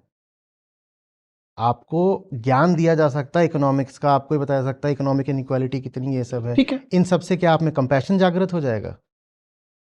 बहुत सारी दूसरी चीजें, मसलन लिटरेचर पैदा करेगा, मसलन संवेदनाएं पैदा करेंगी। वो जो लिटरेचर भी है, जो उत्कृष्ट कोटि का साहित्य है, वो फिर आध्यात्मिक ही हो जाता है, फिर आध्यात्मिक ही हो जाता है। देखिए, आपको बहुत कुछ पता हो सकता है, ठीक है, और आपके घर के ठीक सामने बड़े लंबे चौड़े स्लम्स हो सकते हैं। आप जा करके करुणावश उनकी मदद करना थोड़ी शुरू कर दोगे। क्यों? क्योंकि आप भी उसी हद तक गुलाम हो सामाजिक ताकतों के जिस हद तक वो गुलाम है। बस उनकी गुलामी ने उनको वहां पटक दिया, आपकी गुलामी ने आपको एक मेंशन में पटक दिया है। तो इसलिए आंतरिक आज़ादी सबसे पहली चीज़ है। जब तक आप आज़ाद नहीं हो, भाई एक जेल में दो कैदी हैं, वो दोनों एक दूसरे की कैसे मदद कर देंगे आज़ाद होने में? पहले मुझे आज़ाद होना पड़ेगा, तब मैं किसी और की मदद कर पाऊंगा। नहीं तो खतरनाक बात आपसे कहता हूं, अब ये खुद आज़ाद हुए बिना जो लोग निकल पड़ते हैं ना दूसरों की मदद करने, इन्होंने दुनिया और बर्बाद करी है। जरा एक्सप्लेन कीजिए। देखिए, मुझे पता ही नहीं कि दूसरे का बंधन क्या है, और मैं चल पड़ा उसको हेल्प देने के लिए, तो मैं हेल्प के नाम पर क्या करूंगा? नहीं, मैं इसको दूसरी तरह से समझने की कोशिश करता हूँ। आप ये मानकर चल रहे हैं कि कोई व्यक्ति है, मान लीजिए मैं दम्भ से भरा हुआ हूँ और मुझे नहीं पता, जैसा आपने बोध नहीं है, और मेरे पास 1000 रुपया फालतू है। मैंने सोचा इस 1000 से मैं महानता क्रिएट करता हूँ और किसी को ले जाके 500 उसमें से दे दिया, 800 दे दिया। I understand the futility of, बिल्कुल, I clearly understand not just the futility, the great danger inherent in it. क्योंकि सुनिए, जो गरीब है वो किसी वजह से गरीब है। एग्जैक्टली, दिस इज, आपने उसको दे जा करके 500 रुपए दे दिए, उसने आके उसकी दारू पी ली। हाँ। तो ये आपने उसकी मदद करी? नहीं, मैं मान रहा हूं इसलिए, लेकिन ये व्यक्ति पर तो लागू हुआ।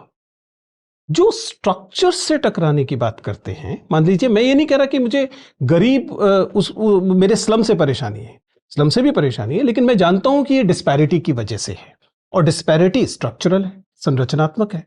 तो यदि मैं उस संरचना से टकराने के लिए कुछ करता हूं, ठीक है, मसलन मान लीजिए जिस भी किस्म के एक्टिविज्म जो कि स्ट्रक्चर से टकराने की बात करता है, तो वो इसमें कहां फिट होता है? वो व्यक्तिगत मदद नहीं कर रहा। क्या वो ज्यादा बड़ी जिम्मेदारी नहीं है? एकदम भी नहीं है। और इस बात को हमें बहुत साफ साफ समझना पड़ेगा। पहली बात, स्ट्रक्चर आसमान से नहीं उतरा है। दूसरी बात, स्ट्रक्चर से टकराने वाला मैं हूं ना। जब मुझे ही इनर क्लैरिटी नहीं है तो मैं क्या टकरा रहा हूं किसी स्ट्रक्चर से? फिर मैं जो टकरा रहा हूं स्ट्रक्चर से, वो जानते हैं क्या है? वो एक स्ट्रक्चर का दूसरे स्ट्रक्चर से क्लैश है। एग्जैक्टली। और दुनिया भर में जितने भी आज तक रिवॉल्यूशंस हुए हैं वो सब यही हुए, एक स्ट्रक्चर को दूसरे से डाल दिया, उससे कोई विशेष परिवर्तन नहीं आता है। स्ट्रक्चर आया कहां से था? पहली बात, इंसान नहीं बनाया था ना। जब तक इंसान नहीं बदलेगा वो स्ट्रक्चर बदल नहीं सकता मूलतया। फिर आप यही करोगे कि आप एक हाइपोथेसिस को और एक प्रेजुडिस को दूसरा हाइपोथेसिस और दूसरे प्रेजुडिस से रिप्लेस कर दोगे। तो नहीं, लेकिन बुद्ध यही करने निकले। हाँ। महावीर यही करने निकले। आपने पहले भी पूछा था। कबीर यही करने निकले। हाँ। क्योंकि उन्होंने क्या किया कि उन्हें लगा कि ये एक स्ट्रक्चर है, बहुत तरह के बंधन है, और मुक्ति व्यक्ति मात्र की नहीं हो सकती, मेरी अकेले की भी नहीं हो सकती। वो तो ये मान के निकलते हैं ना कि मेरे अकेले की मुक्ति का क्या मतलब है जब तक कि सब मुक्त नहीं हो। वो एक काउंटर स्ट्रक्चर देने की कोशिश करते हैं, एक यूटोपिया देने की कोशिश करते हैं। पता नहीं वो यूटोपिया था या नहीं, पर स्ट्रक्चर तो डेफिनेटली था। ये बात बिल्कुल भी ठीक नहीं है। सबसे पहले वो सोशल रिफॉर्मर नहीं थे, वो इंडिविजुअल रिफॉर्मर थे। सोशल रिफॉर्म वो तो छाया होती है व्यक्ति के उद्धार की। बुद्ध पहले अनात्मा की बात करते हैं, पहले अहंकार काटते हैं, उसके बाद आता है कि व्यक्ति और व्यक्ति के मध्य समता होती है। वो बात की आती है कि बौद्ध मत में जातियां नहीं होगी, शोषण नहीं होगा, हिंसा नहीं होगी, वो बात बहुत बाद एक की आती स्ट्रक्चर है। खड़ा हुआ ना, वो बाद में आता है। वो स्ट्रक्चर कहां से आया? वो स्ट्रक्चर इनर क्लैरिटी से आया। बुद्ध सर्वप्रथम मानव के अंतर जगत के दार्शनिक हैं। समाज सुधार बाद में पीछे पीछे अपने आप चला आता है।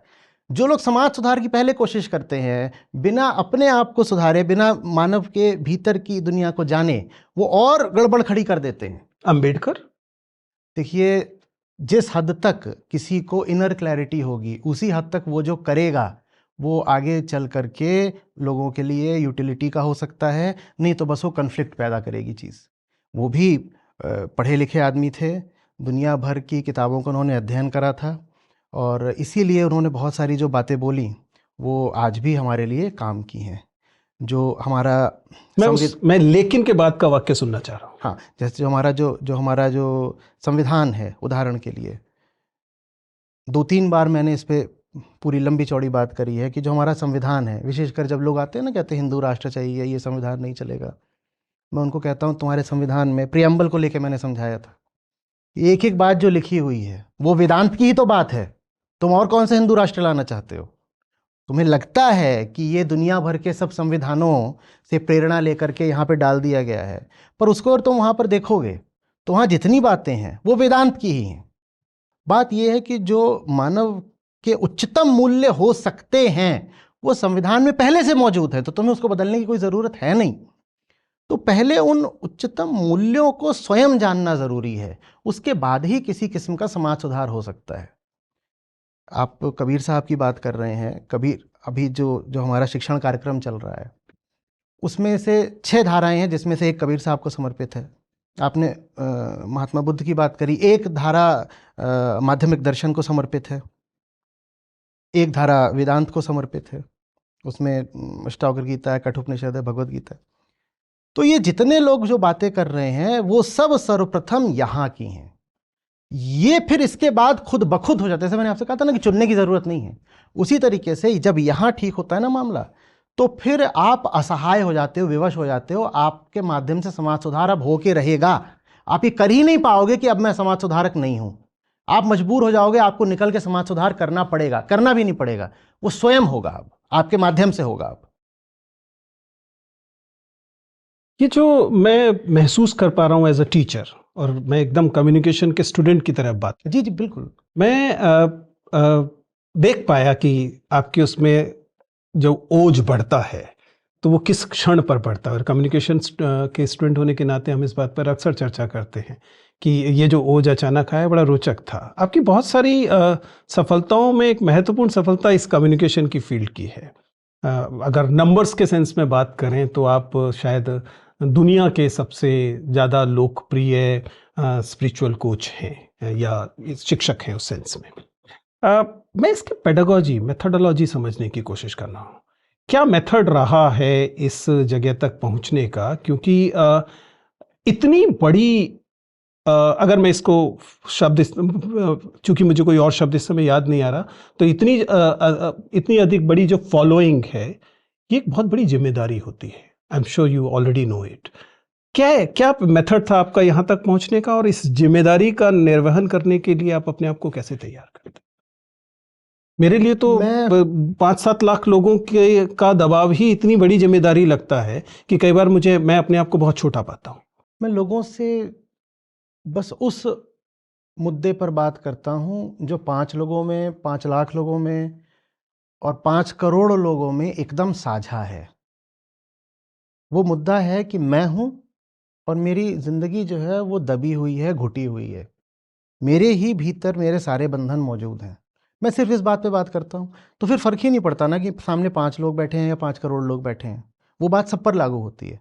लगभग वैसे ही कि क्या वाकई सब पर? थोड़ी देर के लिए कल्पना कीजिए कि मेरा नाम विजेंद्र चौहान नहीं है, मैं विनीता हूँ, मैं कोई स्त्री हूँ, और मैं एक स्त्री की तरह से पूछता हूँ, आचार्य जी ये बताइए कि तमाम फिलॉसफी, दर्शन की आपने जो बात की, उनमें स्त्री दार्शनिक क्यों हम नहीं प्रयोग थे? करके देखें। स्त्री दार्शनिक क्यों नहीं थे? हाँ हाँ, हम प्रयोग करके देख ठीक, लेते तो ये बताएं कि ये जो बात है, हाँ। मुझे ये लगता है एक स्त्री होने के नाते कि ये जो बात है, एक पुरुष ने दूसरे पुरुष से कही, तीसरे पुरुष ने सुनी, और ऐसे 30,000 पुरुषों ने कहा कि सभी स्त्रियों को भी यही मानना है। हाँ, देखिए ऐसे कर लेते हैं। अब हमारे सामने ये लोग बैठे हुए हैं, मान लीजिए मैं एक यहाँ पे अपना सत्र ले रहा हूँ, वो बैठी हुई हैं वहाँ पर। वो एक गरीब घर से आती हैं, बहुत पढ़ी लिखी नहीं है, और उनके ऊपर उनके ससुराल वालों का बड़ा दबाव रहता है। अभी उनके ऊपर ये दबाव है कि तुम्हारे 3 लड़कियां हो गई हैं, अब एक लड़का चाहिए, तो एक और तुम पैदा करो, ठीक है। ये बहुत पढ़े लिखे हैं, ये अमेरिका से MBA करके आए हैं, क्योंकि जो मेरी ऑडियंस है वो सब वर्गों से है, तो ये भी है, मान लीजिए ये अमेरिका से आए हैं। इनके ऊपर बहुत दबाव है इनके बॉस का कि मुझे इतने पैसे ले आकर के दे दो। मैं उनसे ना उनकी सास की बात कर रहा हूँ, ना इनके बॉस की बात कर रहा हूँ।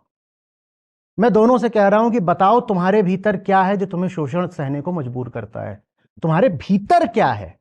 और अगर मैंने 2 घंटे में इनको इनके भीतर मोड़ दिया और ये देख पाए कि किसी के साथ अन्याय नहीं होता, किसी के साथ कोई मजबूरी नहीं होती, सब अपने ही भीतर के स्वार्थ और लालच से बंधे होते हैं और इसी कारण बहुत कुछ बर्दाश्त करते हैं, तो उसके बाद अब ये दोनों बहुत अलग अलग दिशाओं में जाएंगे, और ऐसी दिशाओं में जाएंगे जिसका ना मुझे संज्ञान है ना मैंने चर्चा करी। वो अपने घर जाएंगी और उन्हें जो करना होगा अब कर डालेंगी, और ये अपने बॉस के पास जाएंगे, इन्हें जो करना हो कर डालेंगे। बात मैंने दोनों से एक ही करी थी, पर दोनों के जो परिणाम आएंगे बहुत अलग अलग आयामों में, बहुत अलग अलग दिशाओं में आएंगे। तो बस यही विधि है। मैं तो एक बात पूछूंगा, तुम बताओ तुम बेचैन हो? वो कहेंगी हाँ बेचैन हो। तुम भी बेचैन हो? हाँ बेचैन हो। ठीक है, ये बस एक मतलब स्कूल किस्म का उदाहरण है। तुम बताओ कि तुम क्या सोचते हो, तुम्हें किसने दबा रखा है? ये कहेंगे बॉस ने। तुम्हें किसने दबा रखा है? वो कहेंगी सास ने। मैं कहूँगा अच्छा, और वो सास ने दबा रखा है, उनका मुद्दा ही बहुत अलग है कि चौथा बच्चा चाहिए और लड़का होना चाहिए। इनका मुद्दा बहुत अलग है। इनका बॉस कह रहा है कि साहब इस क्वार्टर में आप जो है इतने % अपना रिजल्ट और बढ़ा करके दो, टारगेट है पूरा। लेकिन ना इनके बॉस का मुझे कुछ पता, ना पता कर सकता हूँ, इतने लोग हैं, मैं किसका किसका व्यक्तिगत पता करूंगा। एक बात करूंगा, मैं की मैं के बंधन, और उसके फिर जो परिणाम आते हैं वो अपने आप क्रांतिकारी होते हैं। ऐसी ऐसी क्रांतियां हो रही, मुझे पता ही नहीं है कहाँ क्या हो रहा है, पर जो होना है वो हो रहा है। वही मैं आपसे कह रहा था, हम भीतर से ठीक हो जाए ना, उसके बाद बाहर जो होना होता है वो बहुत धमाकेदार तरीके से होता है, फिर उसे रोका नहीं जा सकता। जिसको एक बार ये बात समझ में आ गई कि मैं स्वयं ही अपनी स्थिति के लिए जिम्मेदार हूं, उसके बाद आप उस आदमी का जोश, उसका आवेग, उसकी आज़ादी रोक नहीं सकते। आचार्य जी, उस बालक प्रशांत से जो बेचैन था ईरान इराक बल्कि अमेरिका इराक खाड़ी युद्ध को लेकर, उससे फिर से संवाद करें अगर, तो मुझे बताइए कि ये जो अंतर्राष्ट्रीय स्तर पर हम लगातार देखते हैं, अभी तो मैं तो अभी इसी बात से के लिए आपसे जद्दोजहद कर रहा हूं कि व्यक्ति और समाज वाले मामले में समाज को भी थोड़ा भाव दें। आप कहते हैं नहीं, व्यक्ति ही फिलहाल। नहीं, मैं समाज को भाव देने की बात कर रहा हूँ। मैं कह रहा हूँ उस धारणा को तो मैं आप एक समझ बात गया। बताइए, हम और आप ही तो निकलेंगे ना समाज को वो भाव देने। पॉइंट टेकन, बट क्या इसको हम ऐसी चीजों पर जो कि अंतर्राष्ट्रीय है, सब पर लागू होगा। मसलन अगर मैं जानना चाहूं कि भैया इजराइल को कैसे, या जो भी दूसरा पक्ष है उसको कैसे ये सद्बुद्धि आए कि दुनिया नष्ट करने के लिए नहीं है, बहुत खूबसूरत चीज है, इसे बचाए जाने की जरूरत है। ये मैं ये उम्मीद करूं कि नेतन्याहू से कहा जाए कि भैया अंतर देखिए तब समझ में आएगा, तो थोड़ा मुश्किल बात हो जाएगी। आपको निराशा इसलिए हो रही है क्योंकि आपने उस तरह के बहुत उदाहरण देखे नहीं हैं, तो इसीलिए आपको ये बात बहुत यूटोपियन जैसी लग रही है। ठीक है, बात पॉइंट टेकन। आई बी ऐसा कैसे हो सकता है, ऐसा कैसे हो सकता है? पर उसी बात को थोड़ा हम अपने ऊपर लेकर के देखेंगे। हम और आप दुनिया में कुछ करने निकल रहे हैं और हम दोनों ही नशे में धुत हैं, तो हम दुनिया में क्या सुधार ला सकते हैं? पहले हमें अपना नशा उतारना पड़ेगा ना, और जब हम अपना नशा उतार दिया तो फिर हमारे लिए ये अनिवार्य हो जाएगा कि हम दुनिया को ठीक करने चलें, क्योंकि दुनिया में ही हमें दिखाई देगा वो सब जगह हैं जहाँ से नशा बटा जा रहा है। तो फिर हम कुछ करेंगे। पहले मैं खुद को ठीक करूंगा, तब ना मैं बाहर कोई स्ट्रक्चरल या सोशल काम करूंगा। तो पहले, अब आप मिडिल ईस्ट की बात कर रहे हैं, वो तो जो वहाँ हो रहा है वो तो कशमकश पूरी तरह धार्मिक है, हम जानते हैं। आप ऊपर से उसको जियोपॉलिटिकल बोल लीजिए, पर हम सब जानते हैं भीतर से रिलीजियस है। हम ये भी जानते हैं कि शिया सुन्नी का भी जो पूरा विवाद है वही ईरान को इसमें घुसने को मजबूर कर रहा है। सुन्नियों ने शियाओं को मान्यता नहीं दे रखी है, अब शियाओं के पास, या शियाओं की जो लीडरशिप है, पूरे ईरान की बात नहीं है, उनके पास अब एक ये जरिया निकल रहा है कि किसी तरीके से हम दिखा दें कि देखो जब मुसीबत आई थी तब तो हम खड़े हुए ना, तो तुम्हें हमारा नेतृत्व स्वीकार करना चाहिए, पूरा अरब विश्व फिर हमारे तले आ जाए। अब ये सब क्या है? ये कोई देश कर रहा है या ये बात आपको किसी इंसान की लग रही है? ये तो वृत्ति इंसान की होती है ना। घर में 4 भाई हैं, एक भाई को कोई भाव नहीं देता किसी वजह से, घर पे कोई आफत आई तो ये जो भाई है जैसे कोई भाव नहीं देता और वो गुस्साया रहता है, जब घर पे आफत आई तो वो आके तन कैसे खड़ा हो जाता है, मैं आफत दूर करूंगा, आफत दूर करूंगा, पर वो खुद ही नहीं जानता आफत क्या है तो और बड़ी आफत पैदा कर देता है। जो चल रहा था हमास और गजा के साथ, ईरान ने घुस करके स्थिति और जटिल कर दी है, और अब ऐसी जटिल कर दी है कि ईरान के लिए खुद निकलना उससे बाहर मुश्किल हो रहा है। तो ये सब बातें हम राष्ट्रों के तल पर हो रही हैं ऐसा क्यों माने? ये सब बातें तो व्यक्तियों के ही तल पर हो रही हैं। राष्ट्र कोई कॉन्शियस इकाई थोड़ी ही होता है। Thank you for mentioning it, because आपको शायद हैरानी होगी पर ये मेरी चीट लिस्ट में था इस राष्ट्रवाद पर चर्चा करना, कि जब हम राष्ट्र एक एंटिटी के तौर पे समझने की कोशिश करते हैं, अब तक शायद इस बातचीत में आपको यह आभास हो ही गया होगा कि जिस प्रकार जैसे आप लोक धर्म कह रहे हैं उसे लेकर मेरी राय कोई बहुत अच्छी नहीं है, मेरी तो बहुत बुरी है। उसी तरीके से राष्ट्रवाद को लेकर भी मेरी राय कोई बहुत अच्छी नहीं है। वो भी मुझे लगता है कि दुनिया की बहुत सारी परेशानियों की जड़ जो है वो ये राष्ट्रवाद नाम की चीज भी है। ये जो राष्ट्र होता है ये जब व्यक्तियों की तरह, और वो भी बहुत विवेकशील व्यक्तियों की तरह नहीं, औसत व्यक्तियों की तरह व्यवहार करने लगते हैं, तो इससे कुल मिलाकर दुनिया पर क्या असर आपकी नजर में पड़ता है? देखिए, राष्ट्र के साथ भी वही बात लागू होती है जो लोकधर्म के साथ लागू होती है। जो हमारा राष्ट्रवाद है वो लोक राष्ट्रवाद है, और इसीलिए नहीं, लेकिन आपने कहा था कि धर्म तो एक अच्छा भी होता है। धर्म अच्छा होता है, हाँ, उसी तरह से एक राष्ट्रवाद अच्छा भी हो सकता है। मैं उस पर आता हूँ। मैं ऐसे राष्ट्रवाद को नहीं जानता हूँ। हाँ, वो कौन सा ये है? भी बात करते हैं। देखिए, राष्ट्रवाद की जो बुराइयां हैं वो तो बहुत अच्छे अच्छे चिंतकों विचारकों ने हमारे सामने रखी हैं, बहुत अच्छे से जानते हैं। लेकिन फिर वही बात कि राष्ट्र तो अपने आप में चैतन्य इकाई है नहीं ना। Nation, the underlying principal that unites a people, ठीक है ना, वो एक सटल चीज़ है, वो एक रियल एस्टेट का टुकड़ा नहीं है, कंट्री नहीं है, वो एक प्रिंसिपल है, वो एक सिद्धांत है। कि जब हम कहते हैं नेशन, तो नेशन हम एक या तो कल्चरल एंटिटी के तौर पे देखते हैं या एक कुछ ऐसा है, हाँ, कुछ ऐसा है जो मुझको, आपको, इनको जो है बांध के रखता है, हम साझा है हमें। अब वो साझी चीज क्या हो सकती नहीं, बट देन राष्ट्र की डेफिनेशन शुरुआत से ही कहती है कि अपनों, जिसे आप कह रहे हैं अपनों के प्रति लगाव, अनफॉर्चुनेटली उसी का दूसरा पक्ष है परायों के प्रति अलगाव। तो अपनों की परिभाषा, अब अपनों की परिभाषा पर आते हैं। तो ये इतने यहाँ बैठे हुए हैं, हम कह रहे हैं हम अपने हैं, हम एक हैं। हम एक इस तरीके से भी हो सकते हैं कि हम सब बंगाली हैं, ठीक है, तो हम बांग्लादेश बनाएंगे तो हो गया नया नेशन। हम कह रहे हैं कि हम मुसलमान हैं तो 2 नेशन थ्योरी हो गई, पाकिस्तान बना देंगे, ठीक है। हम कह रहे हैं साहब हम तो आर्यंस हैं, जर्मन्स हैं, तो यहूदियों को ख़त्म करो, यहाँ से भगाओ। एक ये इस तरह का राष्ट्रवाद हो गया। एक वो वाला हो गया जो साउथ अफ्रीका में आपने देखा था कि साहब देयर इज अ कंट्री, हाँ, गोरे की हमारी जो खाल का रंग है वो तय करेगा कि अपना कौन है, पराया कौन है, ठीक है। हमारी खाल का रंग तय करेगा अपना कौन है, पराया कौन है। हमारा मजहब तय करेगा अपना कौन है, पराया कौन है। हमारी भाषा तय करेगी अपना कौन है, पराया। तो लिंग्विस्टिक सेपरेटिज्म हम देखने को तो, और ये क्यों नहीं हो सकता कि हमारी चेतना का तल, हमारे बहुत ऊंचे साझे मूल्य ये तय करेंगे कि अपना कौन है।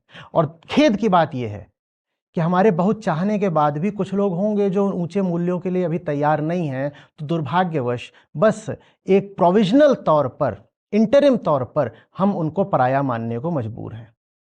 लेकिन अगर हम इतनी उदात्त, हाँ, इतनी और उदार हाँ, परिभाषा राष्ट्र की रखेंगे तो पाकिस्तान से नफरत कैसे कर पाएंगे? तो मत करिए, उसके बिना कैसे चलेगा दुनियादारी? मतलब आप समझ पा रहे हैं कि मैं कहां से बोल रहा हूं? मैं भी समझ गया, दर्शक भी समझ गए सब समझ गए कि किधर को जा रहे हैं। तो मैं कह रहा हूं कि देखिए, भारत राष्ट्रवाद ठीक है, वो उसकी बड़ी कुत्सा हुई है, लेकिन भारत राष्ट्र से मुझे प्रेम है। और प्रेम है क्योंकि जो अंडरलाइंग वैल्यूज़ हैं वो बहुत ऊंची हैं। वो जो इतनी ऊंची अंडरलाइंग वैल्यूज़ हैं वो ये सिखाती नहीं है किसी से नफरत करो, वो तो बल्कि ये सिखाती है कि यही वैल्यूज़ अगर सिखा सकते हो तो पूरे विश्व को सिखाओ ना। जो बात तुम जान गए हो, यदि तुम जान गए हो और वो बात अगर ऊंची है तो क्यों ना सब में बांटी जाए।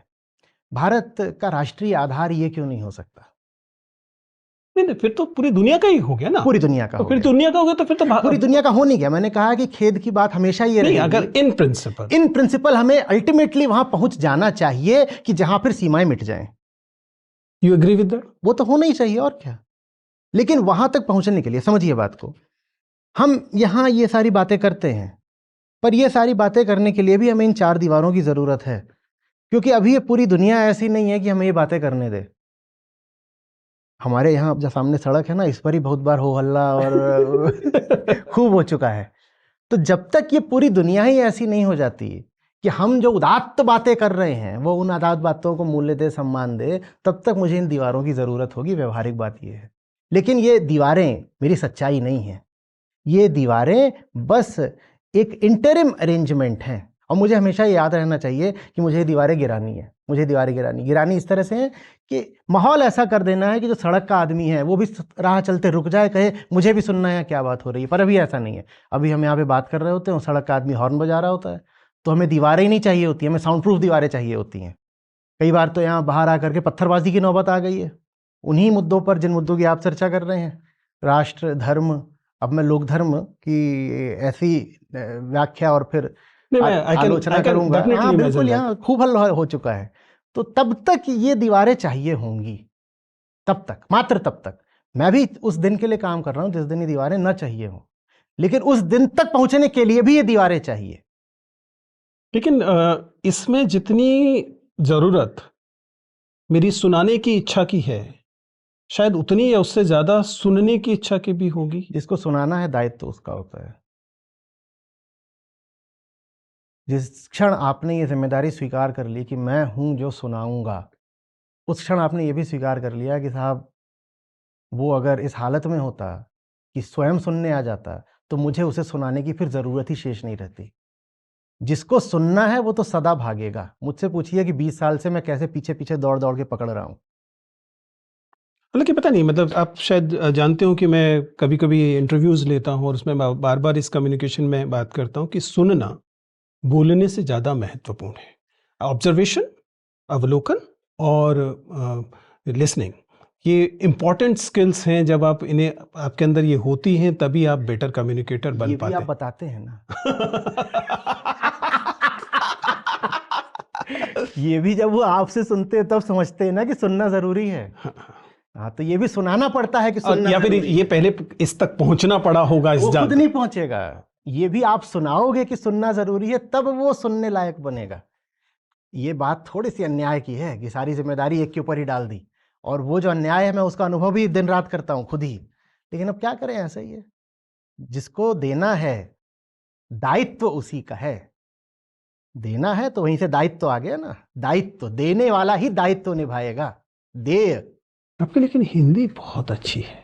मैं एक शिक्षक होने के नाते मतलब उस भाषा को देख रहा था, और इस समय पब्लिक स्पीकिंग करने वाले लोगों में बहुत कम लोग, एक तो उच्चारण के स्तर पर भी, वाक्य प्रयोग के स्तर पर भी, और शब्द भंडार के स्तर पर भी, पता नहीं क्यों, मतलब खैर हम लोगों के लिए तो ये निराशा की बात है हिंदी के शिक्षक होने के नाते कि भाई क्यों भाषा, बहुत ज़्यादा लोग नहीं दिखाई देते हैं उसमें। सम्मान होता है तो फिर अधिकार भी आ जाता है।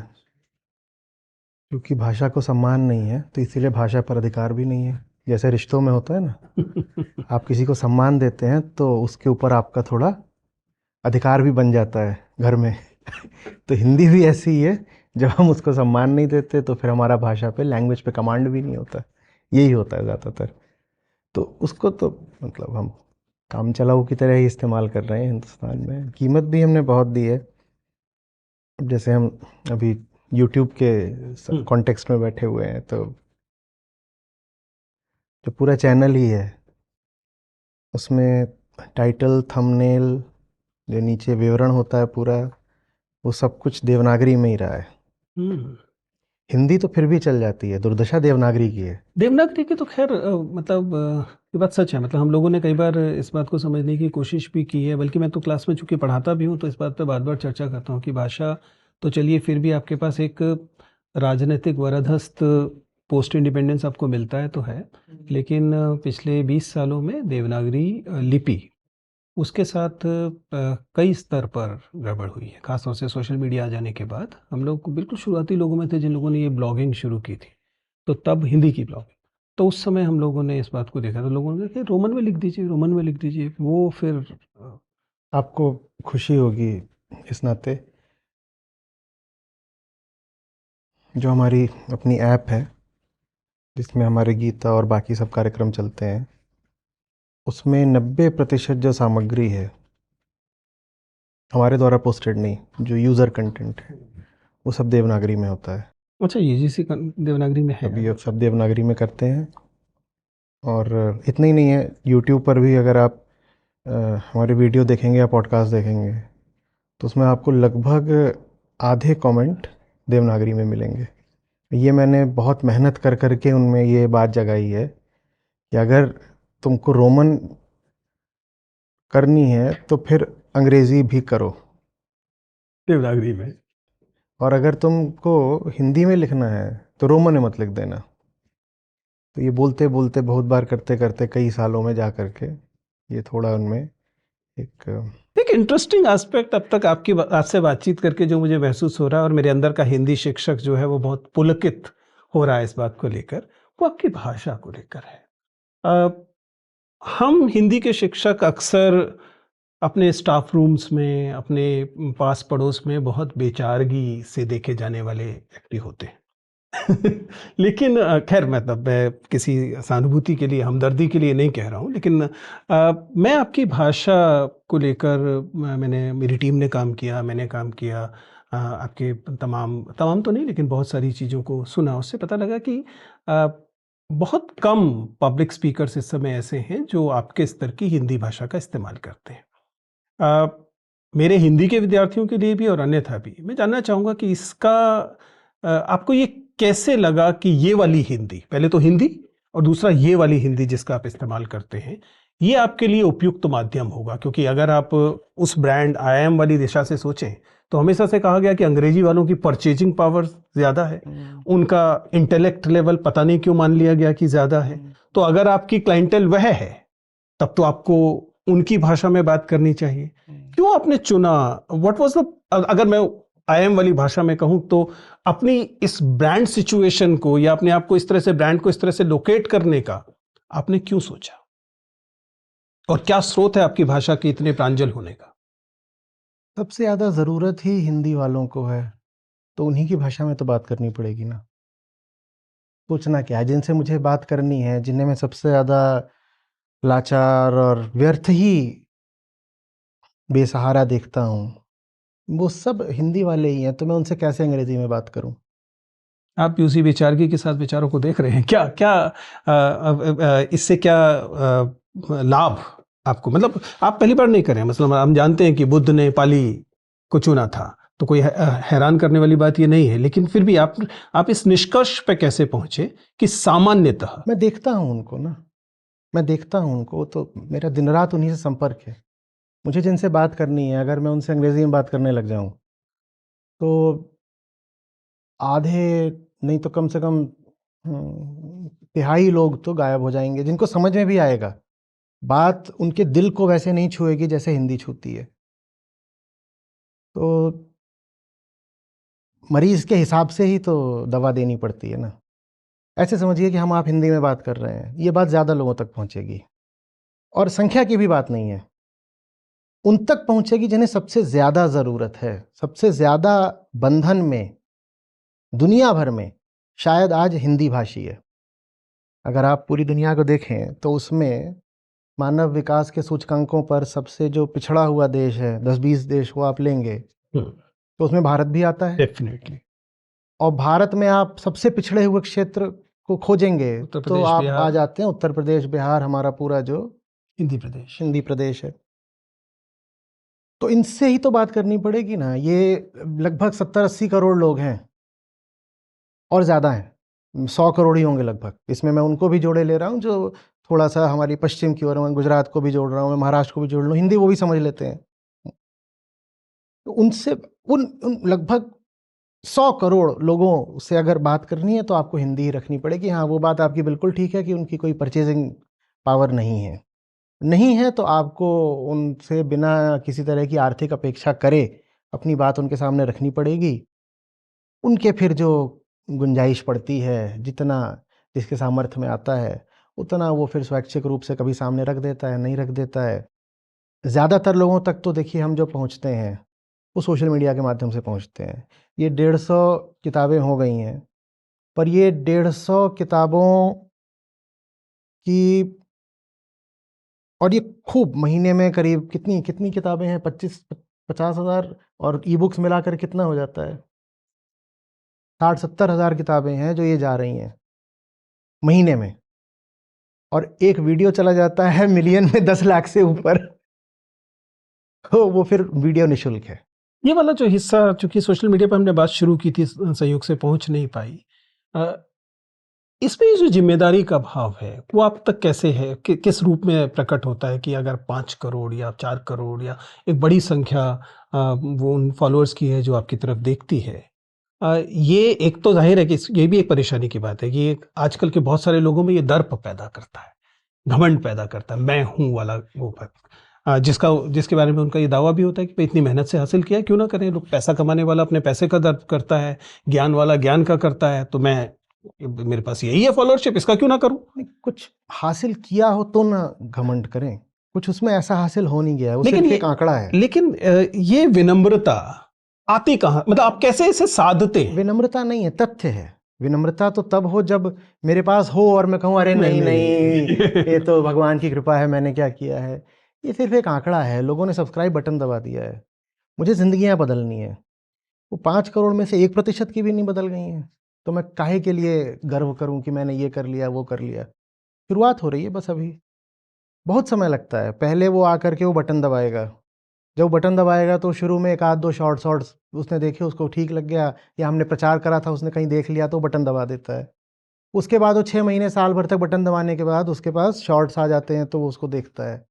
उसके बाद बहुत समय लगता है उसको जो अच्छे लॉन्ग वीडियो उस तक आने में, जो हमारे व्यूज़ आते हैं दिन वो के। जो मैनेजमेंट की भाषा में कन्वर्जन कहते हैं, होते होते टाइम हाँ लगता है। हाँ हाँ। समझिए कि दिन के ये जितने सब चैनल वैनल हैं इनको मिला करके 5-7 मिलियन व्यूज़ हो जाते होंगे, और उसमें से 90% तो शॉर्ट वीडियो के होते हैं। और शॉर्ट वीडियो तो बस ये होता है कि उसको एक झलक मिल गई है, वो अपना, कई बार तो वो इतना शॉर्ट होता है कुछ समझ में नहीं आता, और कई बार तो अर्थविकृत हो जाता है क्योंकि इतना छोटा है। ये हमने बहुत भुगता है। हाँ तो वो फिर बहुत धीरे धीरे लॉन्ग पे आता है। लॉन्ग पे आता है, पहली चीज़ उसकी होती है, उसके भीतर से विरोध उठता है कि ये जो बात कह रहे हैं वो मेरे लोक धर्म के और मेरी संस्कृति के, मेरी मान्यताओं के कितनी खिलाफ है।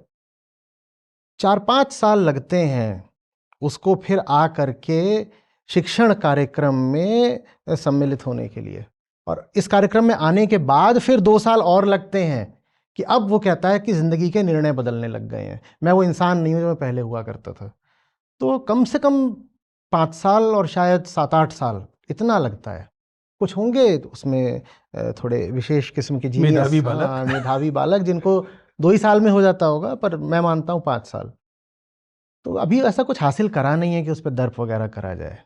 और ज़िम्मेदारी बस इसी बात की है कि जो करने निकले हो वो जितना ज़्यादा सार्थक हो सके उतना है, उसी में उनके लिए भी अच्छा है, उसी में अपनी ज़िंदगी की भी सार्थकता है। एक प्रतीक रूपक से ये सवाल मेरे मन में आ रहा है। अभी जब ये हम बात कर रहे थे ईरान और इजराइल वाले संघर्ष की, तो अखबारों ने ये कहा कि भाई ठीक है, वो फुलझड़ियाँ की तरह आप मिसाइलें दाग रहे हो इधर उधर, लेकिन अगर वास्तव में आपको जीत हासिल करनी है तो you need to have boots on the ground. इसे मैं आपसे पूछूं कि अभी तो ठीक है, आप व्यक्ति के स्तर पे कर रहे हैं, लेकिन do you think that there will be a time, एक समय आएगा जब you will need to have boots on the ground, राजनीति में जाना पड़ेगा? यही जो लोग हैं ना, जिनको मैं कह रहा हूँ कि ज़िंदगियाँ बदल रही हैं, यही हैं बूट्स ऑन द ग्राउंड। यही राजनीति में भी चले जाएंगे। राजनीति क्या है? वोट तो आम आदमी डालता है ना। मुझे नेता बनने की शायद ज़रूरत पड़े ही नहीं, अगर ये जो वोट डालने वाले हैं ये खुद सही नेता को चुनना शुरू कर दें। और अगर वोट डालने वाले गड़बड़ हैं और मैं कहूँ मुझे नेता बनना है, तो ये जो गड़बड़ लोग हैं मुझे इनके पीछे पीछे चलना पड़ेगा इनका वोट लेने के लिए। जानते बूझते मजबूर होकर के दिल पे पत्थर रख के मुझे इनको वो वादे करने पड़ेंगे और वैसे लुभावने कुछ इनको कि जिसमें इनकी कामनाएं पूरी होती हों। हुँ? तो वो फिर और बड़ी दुखद स्थिति होगी कि पता सब है कि मुझे इनको सचमुच क्या देना चाहिए, पर जो इन्हें सचमुच मिलना चाहिए, अगर मैं उसकी बात इनसे करूँ तो फिर ये मुझे वोट ही ना दें। तो फिर मैं इनको ले जाकर कुछ उल्टी-पुल्टी चीज़ दूँगा इनकी कामना की, तो वैसा नेता बनने से कोई लाभ नहीं है। इससे अच्छा ये है कि जो इलेक्टोरेट है, जो मतदाता है, उसको ही बदल दो, नेता अपने आप बदल जाएगा। शुक्रिया। अब ये जो एक छोटी सी चर्चा जो दरअसल मेरी टीम ने कहा था कि ये बहुत महत्वपूर्ण है विद्यार्थियों के लिहाज से, वह ये है कि आजकल के जो बच्चे हैं, चाहे वो प्रतियोगी परीक्षाओं के लिए जा रहे हों या सोशल मीडिया है, रिलेशनशिप इश्यूज़ हैं, परिवारों में बहुत संकट हैं, वो हैं। इन सब के चलते वो एक किस्म का बहुत मनोवैज्ञानिक दबाव, दरअसल मतलब मेंटल हेल्थ अपने आप में एक चुनौती जैसी चीज़ बन गई है। मैं ये जानना चाहता हूँ कि बहुत सारे लोग ये मतलब वे लोग जिनके प्रति हम जिनके बारे में हमने बहुत अच्छी बातें अभी नहीं की हैं, लेकिन वो स्पिरिचुअलिटी का के ही संदर्भ में कोचिंग देते हैं, मोटिवेशन देते हैं। वे अक्सर ये बात करते हैं कि ये वाला पक्ष जो है, यदि अध्यात्म वाले पक्ष को स्वीकारा जाए, तो यह मानसिक स्वास्थ्य के लिए एक एक सकारात्मक चीज़ हो सकता है। ऐसा दावा पेश किया जाता है। मतलब मैं इस बात से बहुत कहें कि बहुत मुतमईन नहीं हूँ। मुझे ऐसा लगता नहीं है कि कहीं ऐसा तो नहीं कि इससे और ज़्यादा दबाव बढ़ जाएगा, कि भैया इतनी सारी अपेक्षाओं का बोझ और बढ़ जाएगा। क्या सलाह है उन लोगों के लिए जो रोज़ इन मेंटल हेल्थ इश्यूज़ से because of their desires, because of their efforts या इन सारी वजहों से इनसे जूझ रहे हैं? देखिए, अगर यूँ ही बस कोई फ़ौरी तौर पर तात्कालिक समाधान चाहिए हो, तो उसके लिए बहुत सारे काउंसलर होते हैं या कि साइकियाट्रिस्ट की गोलियाँ होती हैं। और ज़्यादातर लोगों को इतना ही चाहिए होता है कि किसी तरह से हमें एक सिम्प्टोमिक रिलीफ मिल जाए। हाँ, बस लक्षण हट जाएँ, भीतर का मर्ज़ जैसा है, कोई हमें उससे लेना-देना नहीं। जिनको वो चाहिए उन्हें अध्यात्म की कोई ज़रूरत नहीं है। पर जो ज़रा ज़िद्दी लोग हों, जो सहने में कम यकीन रखते हों, अड़ियल प्रवृत्ति के हों, उनको तो जड़ तक जाना पड़ेगा अपनी बेचैनी की। और वो जड़ तक जाने के लिए तो आत्मज्ञान ज़रूरी है। अध्यात्म माने आत्मज्ञान, खुद को जानना पड़ेगा। आपके भीतर क्या चल रहा है, उसको जाने बिना आप ये नहीं समझ पाएँगे कि आपने बीमारियाँ क्यों पकड़ रखी हैं। बीमारी के पाँव नहीं होते।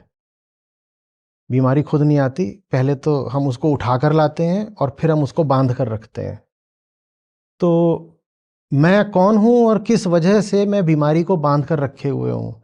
क्यों मैं भ्रमवश बीमारी को कोई मिठाई समझ रहा हूँ, कोई उपयोगी वस्तु समझ रहा हूँ? कौन-सी कामना, कौन-सा लालच है जो बीमारी है पर लालच की शक्ल में, प्रलोभन की शक्ल में मेरे भीतर बैठ गया है। जब आप ये जान जाते हो, तो फिर मन अपने आप ठीक हो जाता है। हमने मन की बात करी थी ना कि मन क्या है? अहम ने अपने आप को जिस भी विषय से जोड़ लिया, वो मन बन जाता है। अहम ने, आई ने अपने आप को जिस भी ऑब्जेक्ट से जोड़ लिया, वो आपके लिए माइंड बन जाता है, माइंड स्टफ हो जाता है वो, और माइंड स्टफ ही माइंड है। तो मैंने क्यों जोड़ रखा है? मैं पूछूँगा ना, मैंने क्यों रिश्ता बना रखा है किसी भी चीज़ से? मैं नौकरी पे जाता हूँ, मैं क्यों जाता हूँ उस नौकरी पे? हो सकता है वो जो नौकरी है, वही आपकी मेंटल ट्रबल हो। मैं जा रहा हूँ किसी से ब्याह करने, मैं क्यों जा रहा हूँ? मैं किसी जगह पर बसा हुआ हूँ, उसको छोड़ना नहीं चाहता, क्यों?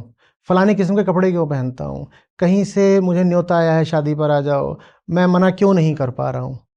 ये सब बात जब आप जानते हो तो पता चलता है कि आप कुछ भीतर बिलीफ्स, असम्पशन्स, मान्यताएँ, धारणाएँ, पूर्वाग्रह ये सब लेकर के बैठे हुए हो। वो जब हटते हैं, तो जितना व्यर्थ का कचरा उनके साथ जमा होता है, वो सब भी हट जाता है। तो अंतिम समाधान तो आत्मज्ञान ही है। चलिए अब उस खेल की तरफ चलते हैं, जिसे आम तौर पर आपने पहले भी चर्चा की हो बातें ये सब किया होगा। मूलतः मैं अगर आपको 2 बिंदु दूँ और उनमें से आपको एक चुनना ही हो, मतलब वैसे तो इस बंधन का कोई औचित्य नहीं है, लेकिन मान लीजिए ऐसे ऐसा खेल है, तो रैपिड फायर वाले इसमें अगर आपको दो में से एक चुनना हो तो कुछ 3-4 चीजें हैं, मार्क्स या हीगल? मार्क्स। मार्क्स। सीता या राधा? कारण नहीं बताना? आते चलिए, नहीं आप ठीक ठीक, प्लीज आ प्लीज जा। प्लीज, बल्कि मेरे लिए तो बहुत नहीं नहीं, आप अभी प्रसन्न slow चित्त है अगर आप इसका नहीं, कारण बता दे नहीं, तो। नहीं। चलिए पहले चारों पूछ लेते हैं, फिर एक एक करके कारण पूछते हैं, ठीक है? तो मार्क्स और हीगल में आपने कहा मार्क्स। सीता या राधा? सीता। नेशनलिज्म या इंटरनेशनलिज्म? नाइटर। नहीं। मुक्ति या स्वर्ग? मुक्ति। क्रोध या लोभ? दोनों एक ही हैं, तो चुनूं कैसे? चलिए आप बताइए, मार्क्स या हीगल, क्यों? करुणा। करुणा।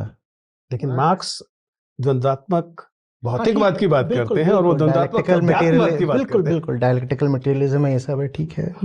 एक तो बात ये कि हेगल का जो डायलेक्टिकल आइडियलिज्म है वो मार्क्स के डायलेक्टिकल मटेरियलिज्म में या हिस्टोरिकल मटेरियलिज्म में समा जाता है।